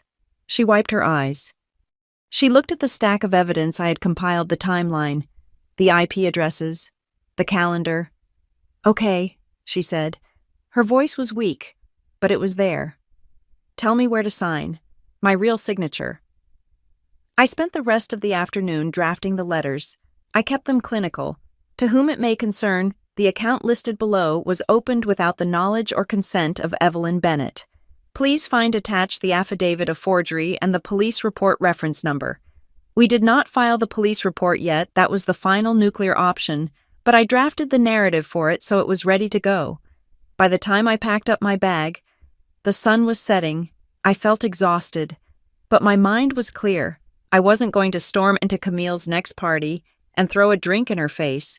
That was what people did in movies. In the real world, revenge was a certified letter delivered by a process server. Revenge was a credit freeze that declined a transaction at a crucial moment.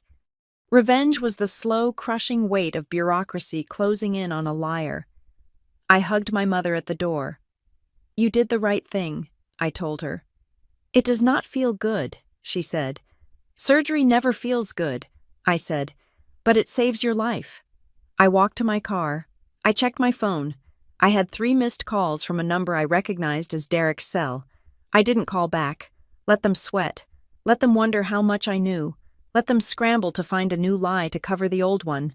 I had the timeline. I had the IP address. I had the timeline of the Pinnacle Estate rental agreement, which matched the date Mom was at the dentist. I had found that receipt in her purse later in the afternoon. I pulled out of the driveway. As I turned onto the main road, I felt a strange sense of calm. Camille had told Sophie to learn her place. I tapped the steering wheel. I was currently filing the paperwork to define exactly what that place was.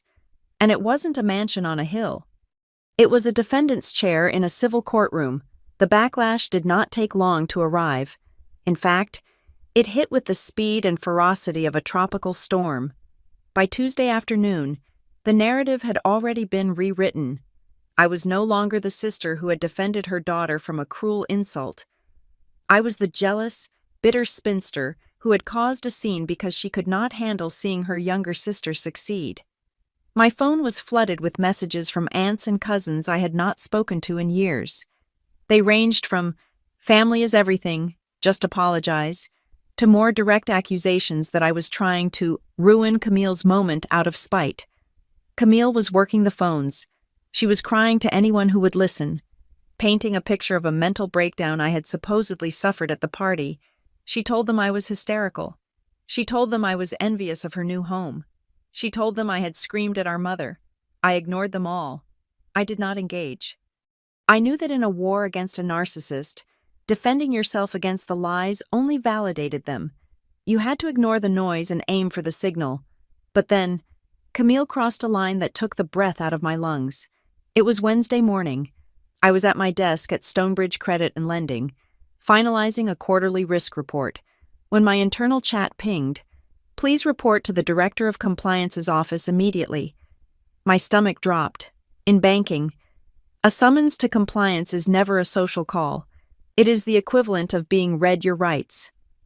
I walked down the hallway, my heels clicking on the linoleum, trying to keep my breathing even. I knew I had done nothing wrong. I knew I had been careful. But fear is irrational, and the thought of losing my license, my livelihood, because of my sister's vendetta made my hands shake. I entered the office. Mr. Henderson, the Director of Compliance, was sitting behind his desk. Next to him was a representative from HR. "Sit down, Ms. Bennett," Henderson said. His voice was devoid of warmth. I sat. "We received a formal complaint this morning regarding your conduct," Henderson began, sliding a printed email across the desk. "The complainant alleges that you have used your position at Stonebridge to access private financial records of family members without authorization. specifically those of Camille and Derek Hartwell, and that you are using this confidential information to blackmail them. I looked at the email. It was from Camille. It was long, rambling, and filled with keywords designed to trigger an immediate internal audit breach of privacy, unethical data mining, targeted harassment. She had actually done it. She was trying to get me fired. She was willing to destroy my career to stop me from exposing her fraud. "This is a serious accusation, Aurora," the HR representative said softly. "Accessing accounts of friends or family is a zero-tolerance violation." I took a deep breath. I did not get angry. I did not cry. I reached into my tote bag and pulled out a manila folder. "I expected this might happen," I said, my voice steady. "I have never accessed the profiles of Camille or Derek Hartwell on our internal systems. You can check my keystroke logs and my search history. I welcome that audit." I opened the folder. "However," I continued, "I have been conducting an investigation into identity theft committed against my mother, Evelyn Bennett. All the information I have gathered has been obtained through public county court records, the Secretary of State's business portal, and documents my mother voluntarily shared with me." I slid the stack of papers toward Henderson. "Here is the printout of the civil judgments against Derek Hartwell, obtained from the county clerk's public website. Here are the articles of organization for the shell company they opened, obtained from the Secretary of State. And here is a signed affidavit from my mother, granting me power of attorney to assist her in securing her compromised accounts." Henderson picked up the papers. He adjusted his glasses. He read through the court dockets, the foreclosure notice I had printed from the bank's public listing, and the fraud alert confirmation. The silence in the room stretched for 2 long minutes. Finally, Henderson looked up. The cold suspicion in his eyes had been replaced by a look of grim understanding. "These are public records," he muttered. "Yes, sir," I said. "I know the rules. I value my license too much to break them. My sister is currently under significant financial pressure due to pending litigation and debts. She is attempting to discredit me because I'm helping our mother separate her finances from my sister's failing ventures." Henderson handed the papers to the HR rep. He leaned back in his chair and exhaled. "We will still have to run a formal audit of your terminal usage." Henderson said, "It is protocol, but assuming your logs match your story, this complaint will be dismissed as malicious." "Thank you," I said. "I am happy to cooperate fully." "And Ms. Bennett," Henderson added as I stood up, "if this individual contacts the bank again, refer her to our legal department. We do not take kindly to false reports filed as leverage in domestic disputes." "Understood," I said. I walked out of the office. My knees felt like water, but my head was high. Camille had fired her biggest gun. She had tried to take away my ability to feed my daughter, and she had missed, but the war was leaking into every part of my life. When I got home that evening, the atmosphere in the apartment was heavy. Sophie was sitting at the kitchen table doing homework, but her pencil was not moving. "Hey, Peanut," I said, dropping my keys in the bowl, the cheap plastic one, not the ceramic dish Sophie had bought, which now sat proudly on the entry table. "Hi, Mom," she said quietly. "Everything okay?" Sophie hesitated. She looked down at her math book. "Grandma called the house phone before you got home." I picked up. I froze. "What did she say?" "She was crying," Sophie said. "She asked if you were home. When I said no, she said she just wanted everyone to stop fighting. She said she misses us." Sophie looked up at me, her eyes wide and fearful. "Mom, is this my fault?" The question hit me harder than the meeting with compliance. "What?" I pulled out a chair and sat down next to her. "Why would you think that—" "Because of the party," Sophie said, her voice trembling. "Because I couldn't clean up, because I made Aunt Camille mad. If I hadn't given her that present, none of this would be happening." "Oh, Sophie," I said, pulling her into a hug. "No, absolutely not." I pulled back so I could look her in the eye. I needed her to understand this. "Listen to me. The cracks in the wall were already there long before we walked into that house. Aunt Camille and Uncle Derek, They have made some very bad choices for a long time, choices about money, and choices about how they treat people. But everyone is mad now, Sophie said. They are mad because the truth is coming out, I said. Imagine if someone built a house out of rotten wood, but they painted it gold. It looks pretty, right? But eventually, the wood breaks. When it breaks, it is not the fault of the person who touched it. It is the fault of the person who used rotten wood. So I didn't break the family. You are the best part of this family, I said fiercely. Adults choose their behavior. Aunt Camille chose to be mean. Grandma chose to be afraid. And I am choosing to protect us. You are just a kid. Your only job is to do your math homework and be your awesome self. Sophie nodded, a little of the tension leaving her shoulders. Okay. I am going to make spaghetti, I said, kissing her forehead. Focus on those fractions. As I was boiling the water, my phone buzzed. It was an email from Elena. Subject: new development. Vendor lawsuit. I opened it. Elena had been monitoring the court filings for any new activity involving Derek or the LLC. Aurora. Take a look at this. Filed this afternoon. A floral design company is suing for breach of contract. $11,000. But look at Exhibit C. I opened the attachment. It was a PDF of the lawsuit. I scrolled down to Exhibit C. It was a chain of emails between Derek Hartwell and the owner of the floral company. The florist was asking for a deposit. Derek was stalling. From Derek Hartwell to Petals Vines. Designs. Subject: repayment inquiry. Don't worry about the liquidity. We are just moving some funds around between accounts. You know how it is. Besides, my sister-in-law is Aurora Bennett. She is a senior risk analyst at Stonebridge. Our family is in banking. We are good for it. I can have her vouch for us if you are really that worried. I stared at the screen. The water on the stove boiled over, hissing as it hit the burner. But I didn't move. They hadn't just used my mother's credit. They had used my name. They had used my professional reputation. The one I had built over 12 years of late nights and perfect audits, as a collateral pledge to scam a florist. Our family is in banking, as if I were a partner in their crimes, as if my job at a reputable institution somehow sanctified their grift. This explained why the vendors had been so patient. This explained why they had extended credit 3-4 times. They thought they were dealing with a banking dynasty, not a couple of con artists. I turned off the stove. I wasn't hungry. I called my mother. Hello? She sounded exhausted. Mom, put the phone on speaker, I said. Is anyone else there?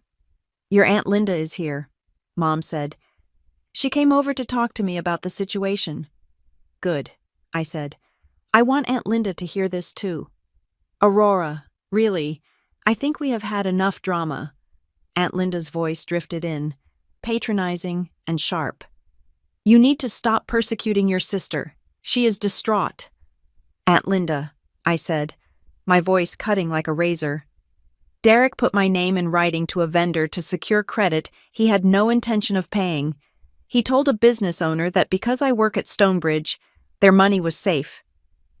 There was a silence on the line. Even Aunt Linda, who worshipped the ground Camille walked on, knew that using a relative's professional credentials to secure a loan without their consent was indefensible. He did what Linda asked. He used me as a shield, I said, just like they used Mom as a guarantor. They are not just bad with money. Linda, they are using us. They are selling our names to buy flowers and champagne. I heard a rustling sound, then my mother's voice, closer to the phone this time. He used your name, Mom asked. Your job? Yes, Mom. I have the email. It is part of a lawsuit filed today. He knows how hard you worked for that license, Mom whispered. He does not care, I said. Camille does not care. They tried to get me fired this morning. Mom, Camille sent a complaint to my boss saying I was stealing her data. She tried to have me terminated. I heard a gasp. She tried to get you fired, Mom repeated. The disbelief in her voice was turning into something else, something harder. Yes, because I am the only one telling the truth. But you pay Sophie's tuition, Mom stammered. You need that job. Exactly. There was a long pause. I could hear Aunt Linda starting to say something, probably another excuse, another plea for peace. Well, maybe she was just panicked. Evelyn, you know how stress can...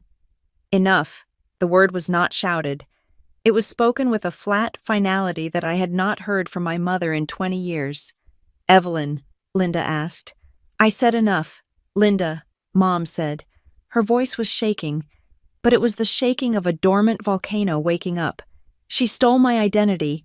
She tried to destroy Aurora's career. She humiliated Sophie. But she is your daughter, Linda argued. So is Aurora, Mom said. And Aurora is the only one who isn't lying to me. I felt a lump form in my throat. I sat down at the kitchen table, gripping the phone. Mom, I said softly, I am going to the bank tomorrow. Aurora, Mom said, I want to sign whatever papers you have. I want my name off everything. I do not care if they lose the house. I do not care if they lose the cars. I am done paying for it. Okay, Mom, I said. I will pick you up at 9. Linda, you can leave now, Mom said. The phone clicked off. I sat there in the silence of my kitchen. The relief was overwhelming. For the first time in my life, my mother had chosen the truth over the image. She had chosen the daughter who was there, over the daughter who was a mirage. I checked my email one last time. There was a notification from the rental company, forwarded by Sarah. They had seen the news about the floral lawsuit. They were getting nervous. And then I saw a post on social media. A mutual friend had screenshotted it and sent it to me. It was from Camille. Some people are so toxic they will invent anything to bring you down. Staying strong for my family. Haters gonna hate. Hate blessed, but under the post, the comments were different than usual. Hey Camille, is it true about the lawsuits? Asked one. My cousin works for the catering company. He said checks are bouncing. Wrote another. Camille was deleting them as fast as she could, but she couldn't catch them all. The cracks were showing. She was losing control of the narrative. She could no longer smile and pose her way out of this. I closed my laptop. I had defended my job. I had reassured my daughter. And I had finally won my mother to my side. The counterattack was over. Now, it was time to close the trap. The storm I had been predicting finally made landfall on a Thursday evening. I was at my mother's house, sitting at the kitchen table with a stack of files that had grown steadily over the last 48 hours. The house was quiet, filled with the scent of the herbal tea I had brewed for Mom to help calm her nerves. She was sitting opposite me, her glasses perched on the end of her nose, reading through a credit dispute letter I had drafted. Her hand shook slightly every time she had to sign her name, her real signature, not the digital forgery my sister had created. Then, we heard tires screech in the driveway. It was not the sound of a car parking. It was the sound of a vehicle being abandoned. A car door slammed. Then the front door flew open without a knock. Camille stood in the entryway. She looked like a funhouse mirror version of the woman who had held court at the mansion just 5 days ago. Her hair, usually lacquered into submission, was pulled back in a messy knot. She was wearing designer sweatpants and a t-shirt, but her face was devoid of makeup, revealing the blotchy red skin of someone who had been crying or screaming for hours. She did not look at me. She went straight to Mom. "Mom!" she wailed, rushing across the room and throwing herself onto her knees beside Mom's chair. It was a performance worthy of a daytime soap opera. "You have to stop her. You have to tell her to stop." Mom stiffened. The pen hovered over the paper. I saw the conflict wash over her face instantly. This was her baby. This was the golden child who, until this week, could do no wrong. The instinct to comfort, to soothe, to fix, was fighting against the cold, hard reality of the bank statements on the table. "Camille," Mom said, her voice wavering. "Please, get up." "I cannot," Camille sobbed, clutching Mom's hand. "Do you know what she is doing? She is ruining us. She is telling people we are criminals. Derek is having a panic attack in the car. He cannot even breathe." I sat perfectly still. I took a sip of my tea. I did not speak. I waited. "She is saying, 'I stole from you,'" Camille cried, looking up at Mom with wide, wet eyes. "Me, your daughter. How can you believe her? I would never hurt you. You know that, right? Tell me you know that." Mom looked at Camille, then she looked at me. I saw the crack in her resolve. It is a terrible thing to watch a mother realize her child is a predator, and even more terrible to watch her try to deny it. "Aurora says," Mom started, her voice weak. "Aurora showed me the papers, Camille, the company, the debt." "That was Derek," Camille shrieked, pivoting instantly to throw her husband under the bus. "He made a mistake. He told me he was handling the paperwork for the business loan, and he must have clicked the wrong box or used the wrong autofill. He is an idiot. Mom, you know that. But he didn't mean to steal. It was just a mix-up. We were going to fix it as soon as the investment money came in." It was a lie so lazy it was almost insulting. "A mix-up," Mom repeated, hope flickering in her eyes. "You mean he didn't mean to use my name?" "Of course not," Camille insisted, squeezing Mom's hands. "He probably just put you down as a reference, and the stupid bank system put you as the owner. You know how technology is. It is all glitches, but Aurora is turning it into a federal case. She is trying to send Derek to jail over a typo." Mom looked at me. "Aurora, could it be a mistake if Derek just clicked the wrong button?" This was the danger zone. This was the moment where, for 30 years, I would have rolled my eyes and walked away, letting them rewrite history to keep the peace. But I thought about the foreclosure notice. I thought about the unpaid waiters. I thought about Sophie standing in the center of that room, humiliated. "No," I said. My voice was not loud, but it cut through Camille's sobbing like a blade. I opened the folder in front of me. I pulled out 3 sheets of paper and slid them across the table, right into the space between Mom and Camille. "This is not a typo, Camille," I said, keeping my tone clinical. "This is a digital audit trail." Camille glared at me, the tears vanishing instantly, replaced by a flash of pure venom. "You and your stupid spreadsheets! Look at it!" "Mom," I said, ignoring Camille. "This shows the IP address where the signature was created. It matches Camille's home network. And this," I pointed to the second document, "is the email confirmation sent to your account, which was accessed, opened, and then permanently deleted from the server within 3 minutes of the signature." I looked directly at my sister. "Derek is lazy," I said, "but he is not tech-savvy enough to scrub a server log. You are—" Camille stood up. She wiped her face with the back of her hand. The victim act was failing. So she switched tactics. She went on the offensive. "You are enjoying this, aren't you?" she spat. "You have been waiting your whole life for me to screw up. You are so jealous you can barely breathe. You cannot stand that I have a life that is bigger than your little apartment and your boring job." "I am not jealous of fraud, Camille," I said calmly. "And I am definitely not jealous of the fact that you are $300,000 in debt." "It is leverage," Camille shouted. "It is how business works. You borrow to build, but you wouldn't understand that. You are too busy counting pennies and buying discount clothes for your kid. Do not bring Sophie into this," I warned. The temperature in the room dropped. "Oh, please," Camille scoffed, rolling her eyes. "That is what this is really about, isn't it? You are still butthurt because I made a joke at the party. You are blowing up my entire life because Sophie is too sensitive to handle a little teasing." "Sophie is 10, I said. "She is soft," Camille countered. "I was doing her a favor, toughening her up. If she cannot handle a comment about cleaning up, how is she going to handle the real world? I was trying to teach her something." Mom made a small noise of distress. "Camille, don't. It was not nice. It was a joke." Camille threw her hands up. "God, everyone is so fragile. I said she could help the servants. So what? It is good practice. It teaches humility." I stood up slowly. I walked around the table until I was standing 2 feet from my sister. I was taller than her in her flat shoes. I looked her in the eye. Humility, I repeated. That is an interesting word coming from a woman who is currently begging her mother to take the fall for her crimes. I am not begging, Camille hissed. I am explaining. Let me explain something to you, I said. A joke is when the people listening laugh. When a child stands in front of a room full of strangers, burning with shame because her aunt just called her a servant. That is not comedy. That is cruelty. That is you needing to step on someone small to feel tall.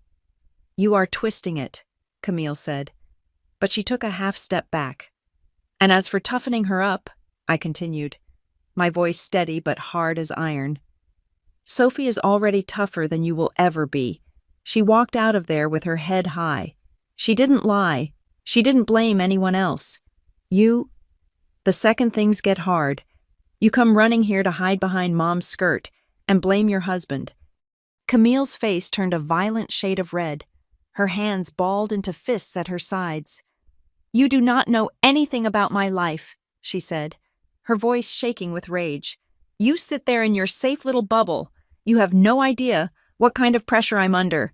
You have no idea what it takes to maintain this image. The words hung in the air. Maintain this image. It was the most honest thing she had said in years. And there it is, I said softly. The image. Yes, the image, Camille screamed. Derek's business relies on connections. We have to look successful to get investors. We have to live in the right neighborhood, drive the right cars, throw the right parties. If we look poor, nobody will touch us. I am doing this for our future. I am doing this so we don't end up average, like you. I looked at her with a sudden, profound sense of pity. It wasn't smugness, it was just sadness. She was running on a treadmill that was set to a speed she could never match, and she was willing to throw her own family into the gears just to keep it moving. Camille, I said, image does not pay the rent, image does not pay the catering staff, and image certainly does not buy self-respect. It buys opportunities, she insisted. No, I said. It buys debt, and right now, it has bought you a mountain of legal trouble that Mom is not going to pay for. I turned back to the table and picked up the pen. I handed it to Mom. Mom, I said, you have a choice. You can believe the story about the glitch. Sign nothing, and let the bank take this house when Camille defaults next month, or you can sign the affidavit, protect yourself, and force Camille to face the reality she has been running from. Mom looked at the pen, then she looked at Camille. Camille's face was twisted in a mixture of fear and entitlement. She looked like a child who had been told playtime was over. Mom, don't, Camille whispered. If you sign that, the bank comes after me. They will freeze our accounts. They will take the cars. They are going to take them anyway. Camille, I said. The only question is whether they take Mom down with you. Mom closed her eyes. A tear tracked down her cheek. Her hand trembled, but she gripped the pen. I love you, Camille, Mom said, her voice barely a whisper. I love you so much, but I worked for 40 years for this home. Your father and I worked so hard. Mom, Camille stepped forward. No, Mom said. She opened her eyes. They were full of pain, but they were clear. Aurora is right. I cannot fix this for you. Not this time. Mom pressed the pen to the paper. The scratching sound of the ink was the loudest thing in the room. She signed her name, then she dated it. She pushed the paper across the table to me. Take it, Mom said. Send it. Camille stared at the paper. For a second, I thought she might lunge for it. I shifted my weight, ready to block her, but she didn't move. She just deflated. The energy, the anger, the manic desperation just leaked out of her, leaving her looking small and gray. You are making a mistake, Camille said dully. You are choosing her over me. I am choosing the truth, Mom said, and I am choosing to sleep at night. Camille looked at me one last time. There was no fire left in her eyes, just a cold, empty hatred. I will never forgive you for this, she said to me. I know, I replied. But one day, when you aren't drowning in lies, you might realize I did you a favor. Camille turned and walked out. She didn't slam the door this time. She just left it open. We heard the car start, the engine revving too high, and then the sound of her driving away into the darkness. I walked over and closed the door. I locked the deadbolt. I went back to the table and gathered the papers. I put the signed affidavit in my folder. It was done. Mom was safe. But as I looked at my mother, slumped in her chair, weeping silently into her hands, I knew that the victory was hollow. Camille was gone, but the wreckage she had left behind was immense, and the war wasn't over. The affidavit would protect Mom from the past debts, but the civil lawsuits were already in motion. The creditors were circling. Camille and Derek were about to be cornered, and desperate people do dangerous things.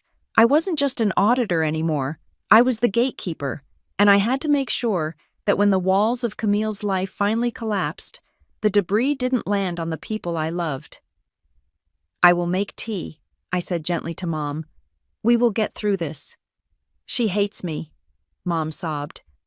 "She hates herself," I said. "You just stopped letting her use you as a mirror." I walked to the stove. The blue flame flickered to life. I watched it dance. The emotional heavy lifting was done. Now came the cold, clinical execution of the legal strategy. Camille had said she would never forgive me. That was fine. I didn't want her forgiveness. I wanted her to learn the lesson she had tried to teach my daughter. I wanted her to know her place, and her place was about to be in a courtroom, explaining to a judge why image was not a valid form of currency. The knock on my mother's front door came at 7 o'clock on a Tuesday morning. It was not the rhythmic, friendly knock of a neighbor returning a borrowed cup of sugar, nor was it the hesitant tap of a delivery driver. It was 3 hard, authoritative raps that demanded an answer. I was already awake, sitting at the kitchen island with a mug of black coffee and my laptop open. I had stayed over the last few nights, sleeping in my old childhood bedroom, keeping a vigil over my mother like a guard dog at the gates. Mom was still in her robe, buttering a piece of toast. She froze, the knife hovering in midair. "Who could that be?" she whispered, her eyes darting to me with the skittish fear of a hunted animal. "Stay here," I said. I walked to the door and peered through the peephole. A man in a windbreaker stood on the porch, holding a thick manila envelope and a clipboard. I knew exactly what he was. In my line of work, we called them the Grim Reapers of the civil court system. I opened the door. "Evelyn Bennett?" the man asked, looking past me to where my mother stood in the hallway shadows. "I am her daughter," I said. "I have power of attorney. You can give them to me." He checked his clipboard, verified my name, and handed me the stack. "You have been served." He turned and walked away without another word. I closed the door and locked it. The envelope felt heavy in my hands, not just with the weight of the paper, but with the density of the trouble inside. I walked back to the kitchen and slit the seal open. "Is it the bank?" Mom asked, her voice trembling. "It is a subpoena," I said, scanning the cover sheet, "and a summons from the Superior Court." I laid the documents out on the table. It was a request for production of documents regarding the assets of Hartwell Future Ventures, and right there, listed as a person of interest and guarantor, was Evelyn Bennett. The legal machinery had started to turn. My affidavit of forgery had been filed, but the court system is a slow-moving beast. To the plaintiffs suing for their money, my mother was still the person whose name was on the dotted line, and they were casting a wide net to see whose pockets were deep enough to pay. "They want my bank records," Mom said, reading over my shoulder, her face draining of color. "They want to see my savings account. They are looking for assets," I explained. "Standard procedure. We will respond with the fraud documentation. We will clear this. But Mom, this is real. This is what Camille did." Mom sank into a chair. "Where is she?" "I called her yesterday. It went straight to voicemail." "That is the other thing?" I said, sitting down opposite her. "I did some digging last night. Derek has not been seen at his office in 3 days. His car is gone from their driveway." "Gone?" Mom gasped. "Did something happen to him?" "He is ghosting, Mom," I said flatly. "It is what cowards do. when the walls close in. He left Camille to face the music alone. I didn't tell her the rest of what I had found. I didn't tell her that while Derek was missing, a new LLC had popped up in the state registry just 48 hours ago. Prestige Global Logistics. It was a generic name, registered to a PSO box in a neighboring county. I had traced the registration fee payment. It came from a PayPal account linked to Derek's personal email. He wasn't missing. He was rebranding. I had spent the night following the digital breadcrumbs. It appeared Derek had been taking deposits for events scheduled 6 months out, weddings, corporate retreats, and using that cash to pay off the interest on his old debts. It was a classic Ponzi scheme structure, shuffling money from new victims to silence the old ones. But now, the cash flow had stopped, and he was setting up a new shell to try and catch one last windfall before the collapse. Later that afternoon, I drove to Stonebridge to hand off the subpoena to Elena, who was officially representing Mom now. On the way back, my phone rang. It was Camille. "Meet me," she said. No greeting, no insults, just a flat, hollow command. "I have nothing to say to you," I replied. "I am at the park near Sophie's school," she said. "I am sitting on the bench by the duck pond. Just come, please, for Mom." I hesitated. Strategically, I shouldn't go. Emotionally, I wanted to see the look in her eyes. I wanted to see if there was any remorse or just more maneuvering. 10 minutes, I said. I found her sitting on a park bench, wearing sunglasses despite the overcast sky. She looked thinner. The sleek, polished veneer she usually projected was cracked. Her designer bag sat on the bench next to her, scuffed at the corner. I didn't sit. I stood 5 feet away, arms crossed. "Where is Derek?" I asked. "He is away on business," Camille lied. Her voice lacked its usual conviction. "He is securing funding to pay everyone back. He is going to fix this. He is setting up a new shell company to steal more deposits," I said. "I know about Prestige Global." Camille flinched. She took off her sunglasses. Her eyes were rimmed with red. The makeup around them smudged. "You really do check everything, don't you?" she whispered. "It is my job," I said. "What do you want?" "Camille." "I want you to drop the fraud affidavit," she said. I almost laughed. "Are you insane?" "Listen to me," she said, leaning forward, desperation creeping into her tone. "If you pursue the identity theft claim, Derek goes to jail. I could go to jail. Do you really want that? Do you want Sophie's aunt and uncle in prison?"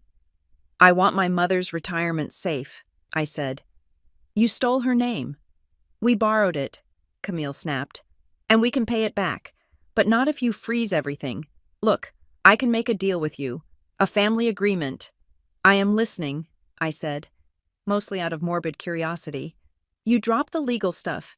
You tell the bank it was a misunderstanding and you authorize the signature retroactively. In exchange—" She paused, swallowing hard. "In exchange, I will apologize to Sophie. I will come over. I will bring her a gift. I will tell her I was just stressed and I didn't mean the servant comment." I stared at her. The wind rustled the leaves in the trees above us. A duck quacked loudly in the pond. "That is your offer?" I asked quietly. "You want to trade a felony charge for a fake apology?" "It is not fake," Camille insisted. "I will be nice. I will take her for ice cream. I will be the best aunt ever. Just make this go away." I looked at this woman, my sister, who had shared a room with me for 18 years. I realized I didn't know her at all, or maybe I did, and I just hadn't wanted to see it. She viewed people as currency. Sophie wasn't a child to her. She was a bargaining chip. An apology wasn't an act of contrition. It was a bribe. "Sophie is not a transaction," I said, my voice cold as ice, "and an apology is not ransom money. You do not get to use my daughter's feelings to buy your way out of prison." "You are so self-righteous," Camille sneered, standing up. "You think you are perfect, but you are going to destroy this family." "The family is already destroyed," I said. "I am just trying to save the survivors." "If you do not drop it," Camille threatened, "I will tell everyone Mom knew. I will tell the court she was a silent partner and she is only lying now because the business failed. I will drag her down with me. Do you think a jury will believe an old lady over her grieving daughter? Grieving. I raised an eyebrow. My marriage is falling apart because of you, she shouted. Derek left because of your investigation. Derek left because he is a con artist and the money ran out, I said. And if you lie about Mom in court, I will produce the digital forensics that prove she was at bingo while you were logging into her email from your living room. Do not test me. Camille, I have the receipts. Literally. I turned and walked away. I will fix this, she screamed after me. I have a plan. You will see. Everyone will see.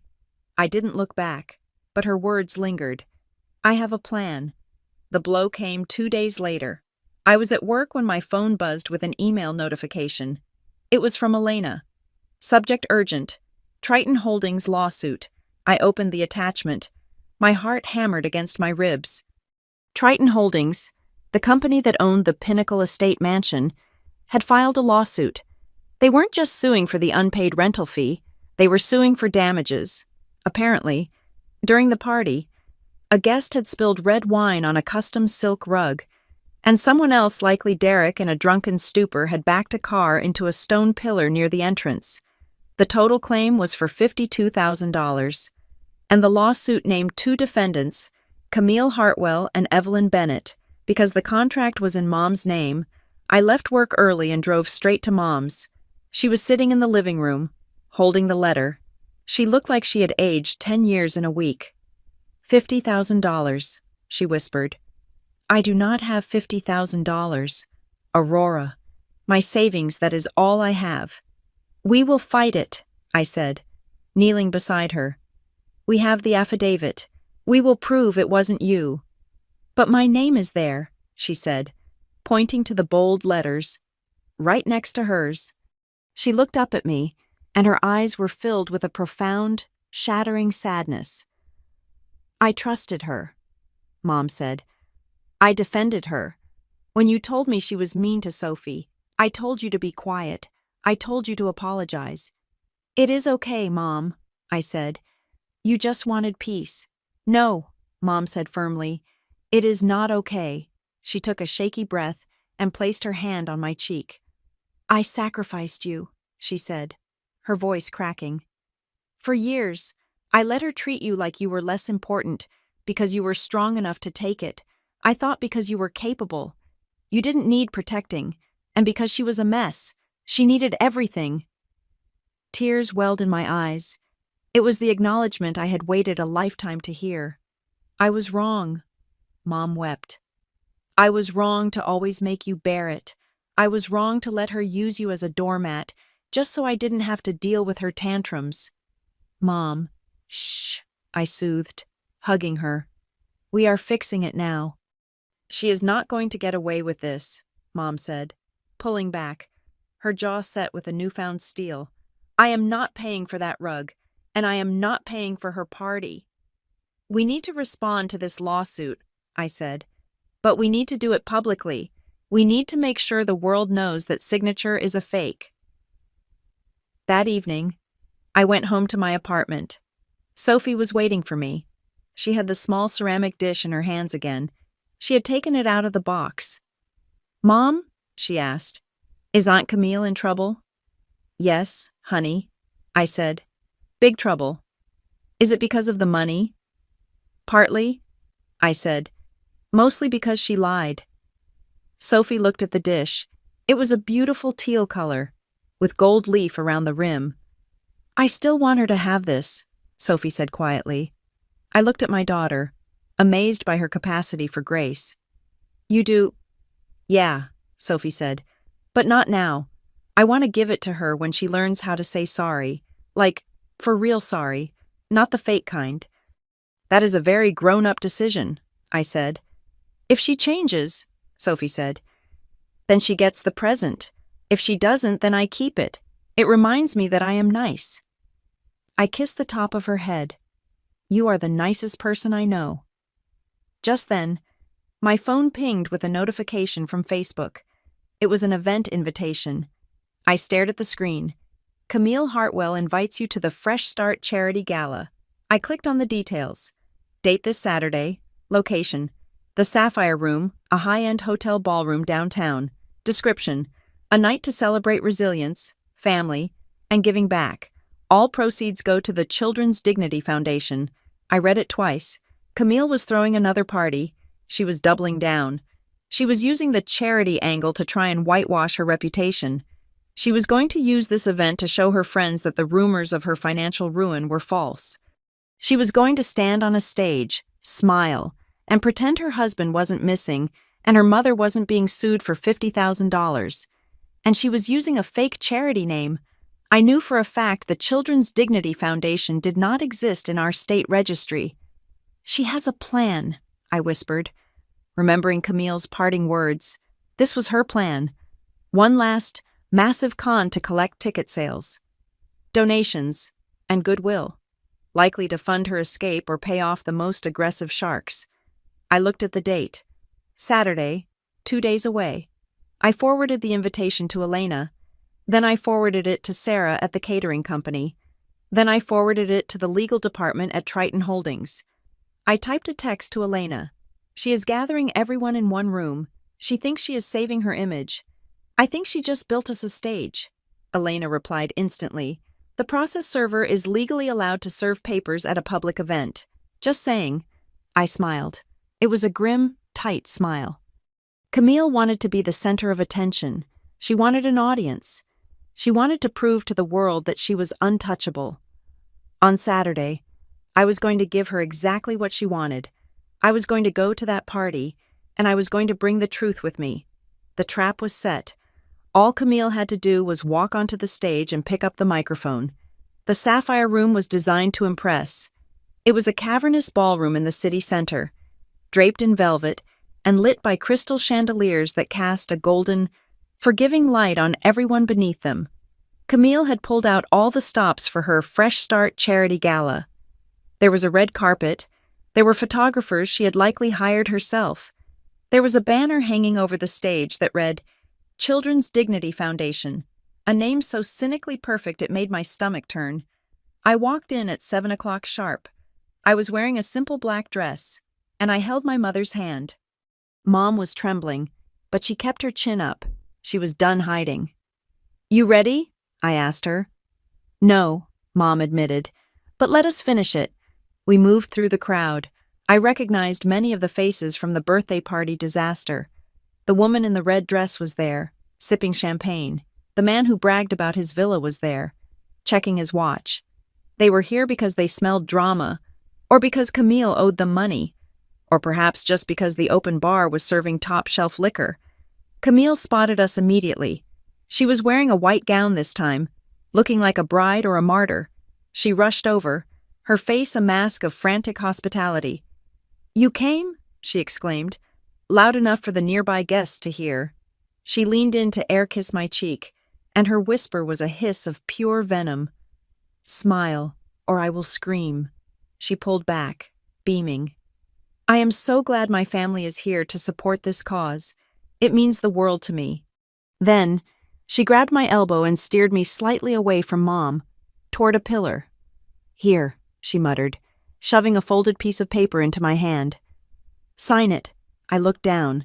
It was a document drafted on hotel stationery, mutual release and non-disclosure agreement. It essentially stated that I would retract all claims of fraud regarding the signature, and in exchange, Camille would assume stewardship of the debt at a future date. I am not signing this, I said, handing it back. If you do not sign it, I go down, Camille whispered, her eyes wide with panic. And if I go down, the press will know Mom was involved. Do you want her face on the news? Mom is not involved, I said calmly. She is a victim, and the only person going on the news is you. Ladies and gentlemen, the DJ's voice boomed over the speakers. Please welcome your hostess, the founder of the Children's Dignity Foundation, Camille Hartwell. Camille shot me one last look of hatred, fixed her smile, and ascended the stage. The applause was polite but thin. The room felt tense. The rumors had been circulating for days. People were here to see if the tightrope walker would fall. "Thank you," Camille gushed into the microphone. "Oh, wow, what a turnout. You know, life is full of challenges. We all face storms, but tonight is about resilience. It is about family. It is about standing tall when people try to tear you down." She paused for effect, wiping a non-existent tear from her eye. "There have been some misunderstandings lately," she continued, casting a meaningful glance in my direction. "Some hurtful rumors spread by people who, sadly, do not understand the complexity of high-level finance, but we forgive them. We move forward." I felt the eyes of the room shift to me. She was doing it. She was painting me as the bitter, ignorant sister. "And that is why I want to make a special donation tonight," Camille announced. "I am pledging $50,000 to the foundation in the name of objection." The word was not shouted, but it was spoken with such professional authority that it cut through the microphone's feedback. The double doors at the back of the room swung open. 3 men in dark suits walked in. Leading them was a woman carrying a briefcase. I recognized her. It was the lead counsel for Triton Holdings, the company that owned the mansion Camille had trashed. "Excuse me," Camille laughed nervously on stage. "We are in the middle of a speech." "Ms. Hartwell," the woman said, walking down the center aisle. The crowd parted instantly. "I am representing Triton Holdings and the collective creditors of Hartwell Future Ventures.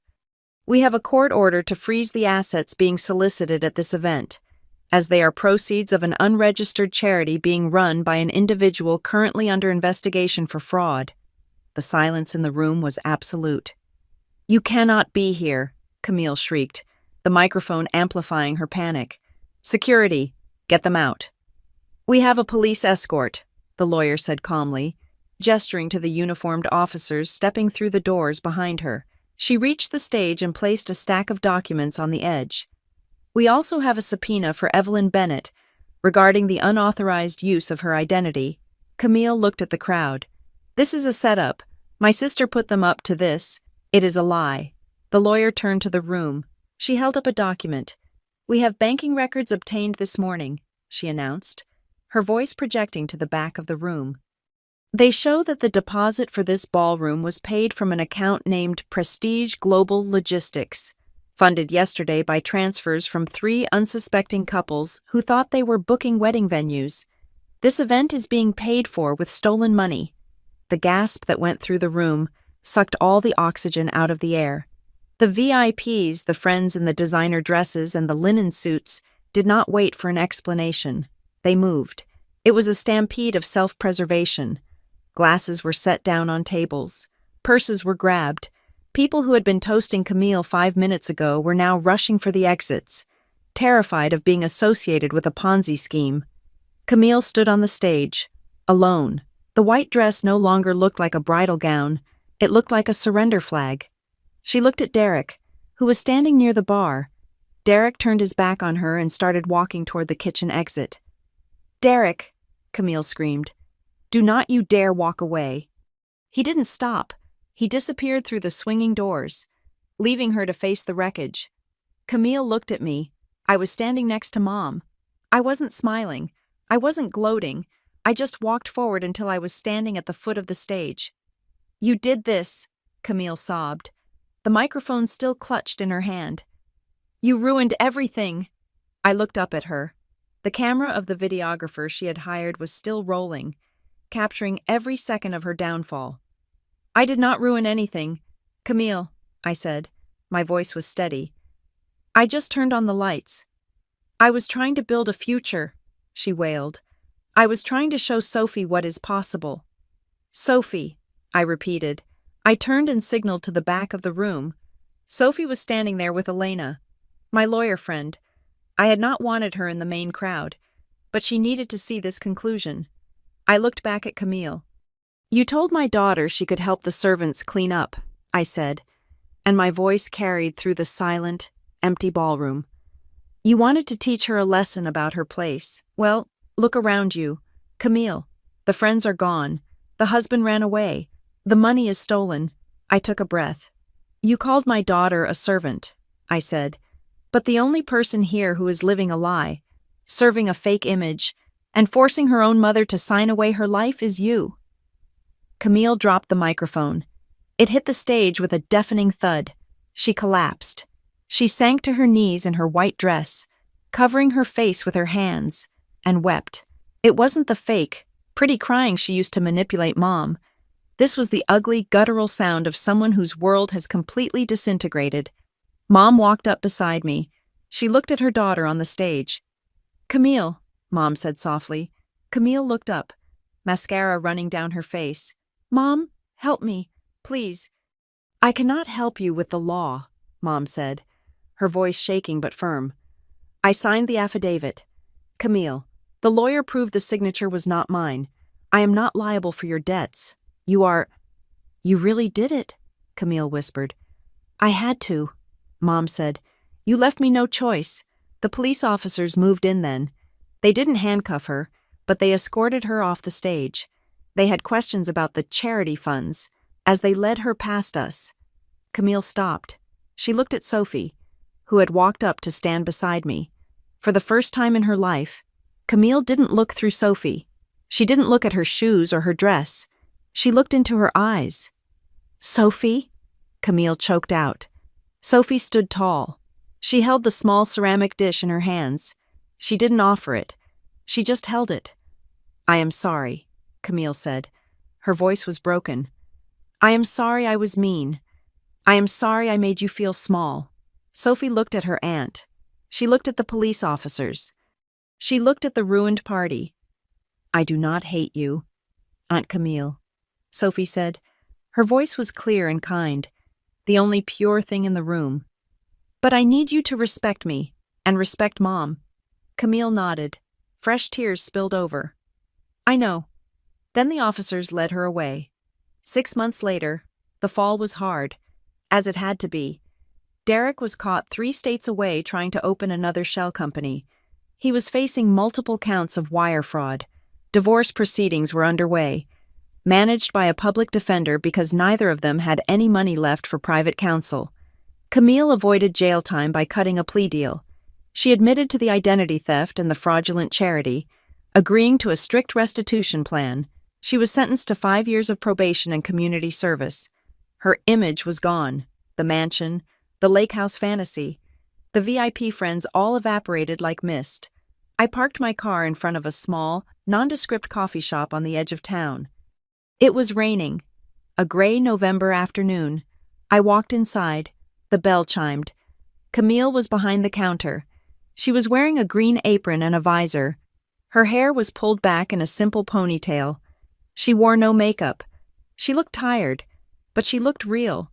She saw me and froze. Then, she nodded. "Hi, Aurora," she said. "Hi," I said. "Large black coffee, please." She rang it up. "That will be $3. I handed her the cash. She made the coffee. Her hands were steady. She wasn't playing a role anymore. She was just working. She was cleaning up her own mess. One $3 coffee at a time. "How is Mom?" Camille asked, as she handed me the cup. "She is good," I said. "She joined a gardening club. She's learning to set boundaries." "And Sophie?" "Sophie is great," I said. "She got an A in math." Camille looked down at the counter. Tell her I am working on it." "She knows," I said. I turned to leave, but then I stopped. I reached into my bag and pulled out a small box. I placed it on the counter. "Sophie wanted you to have this," I said. Camille opened the box. Inside was the teal ceramic dish, the one she had tossed aside at the party. Camille stared at it. Her fingers traced the rim. "She said you might need something to put your keys in," I said. "Something real." Camille looked up at me, and her eyes filled with tears, but they were grateful tears. "Thank you," she whispered. I walked out into the rain. That evening, Mom, Sophie, and I celebrated my birthday at my apartment. We didn't have a caterer. We ordered pizza and sat on the floor in the living room. We laughed until our sides hurt. We told stories. Mom looked younger than she had in years. the weight of the secret debt lifted from her shoulders. Sophie handed me a gift. It was a card she had drawn herself. It showed the three of us, me, Mom, and Sophie holding hands under a giant sun. "It is perfect," I said, hugging her. I looked around my small living room. It wasn't a mansion. I didn't have servants. I didn't have a legacy to leave behind in the social pages. But I had this. I had the truth. I had a family that was finally built on solid ground. I thought about the ceramic dish sitting on the counter of that coffee shop. Camille was learning the lesson that Sophie had known all along. Value isn't found in the things that sparkle. It isn't found in the applause of strangers or the height of the pedestal you stand on. Value is in the quiet dignity of being kind, the strength of being honest, and the way you treat the people who can do absolutely nothing for you. My sister had tried to teach my daughter to be a servant. Instead, my daughter had taught us all how to be queens, and that was a lesson worth more than all the gold in the world. Thank you so much for listening to this story on Maya Revenge Stories. I would love to know where you are tuning in from. So please drop a comment below sharing your location and let us know what you thought of Aurora's justice. If you enjoyed this story, please hit that like button, subscribe to the channel, and smash the hype button to help this video get recommended to more people.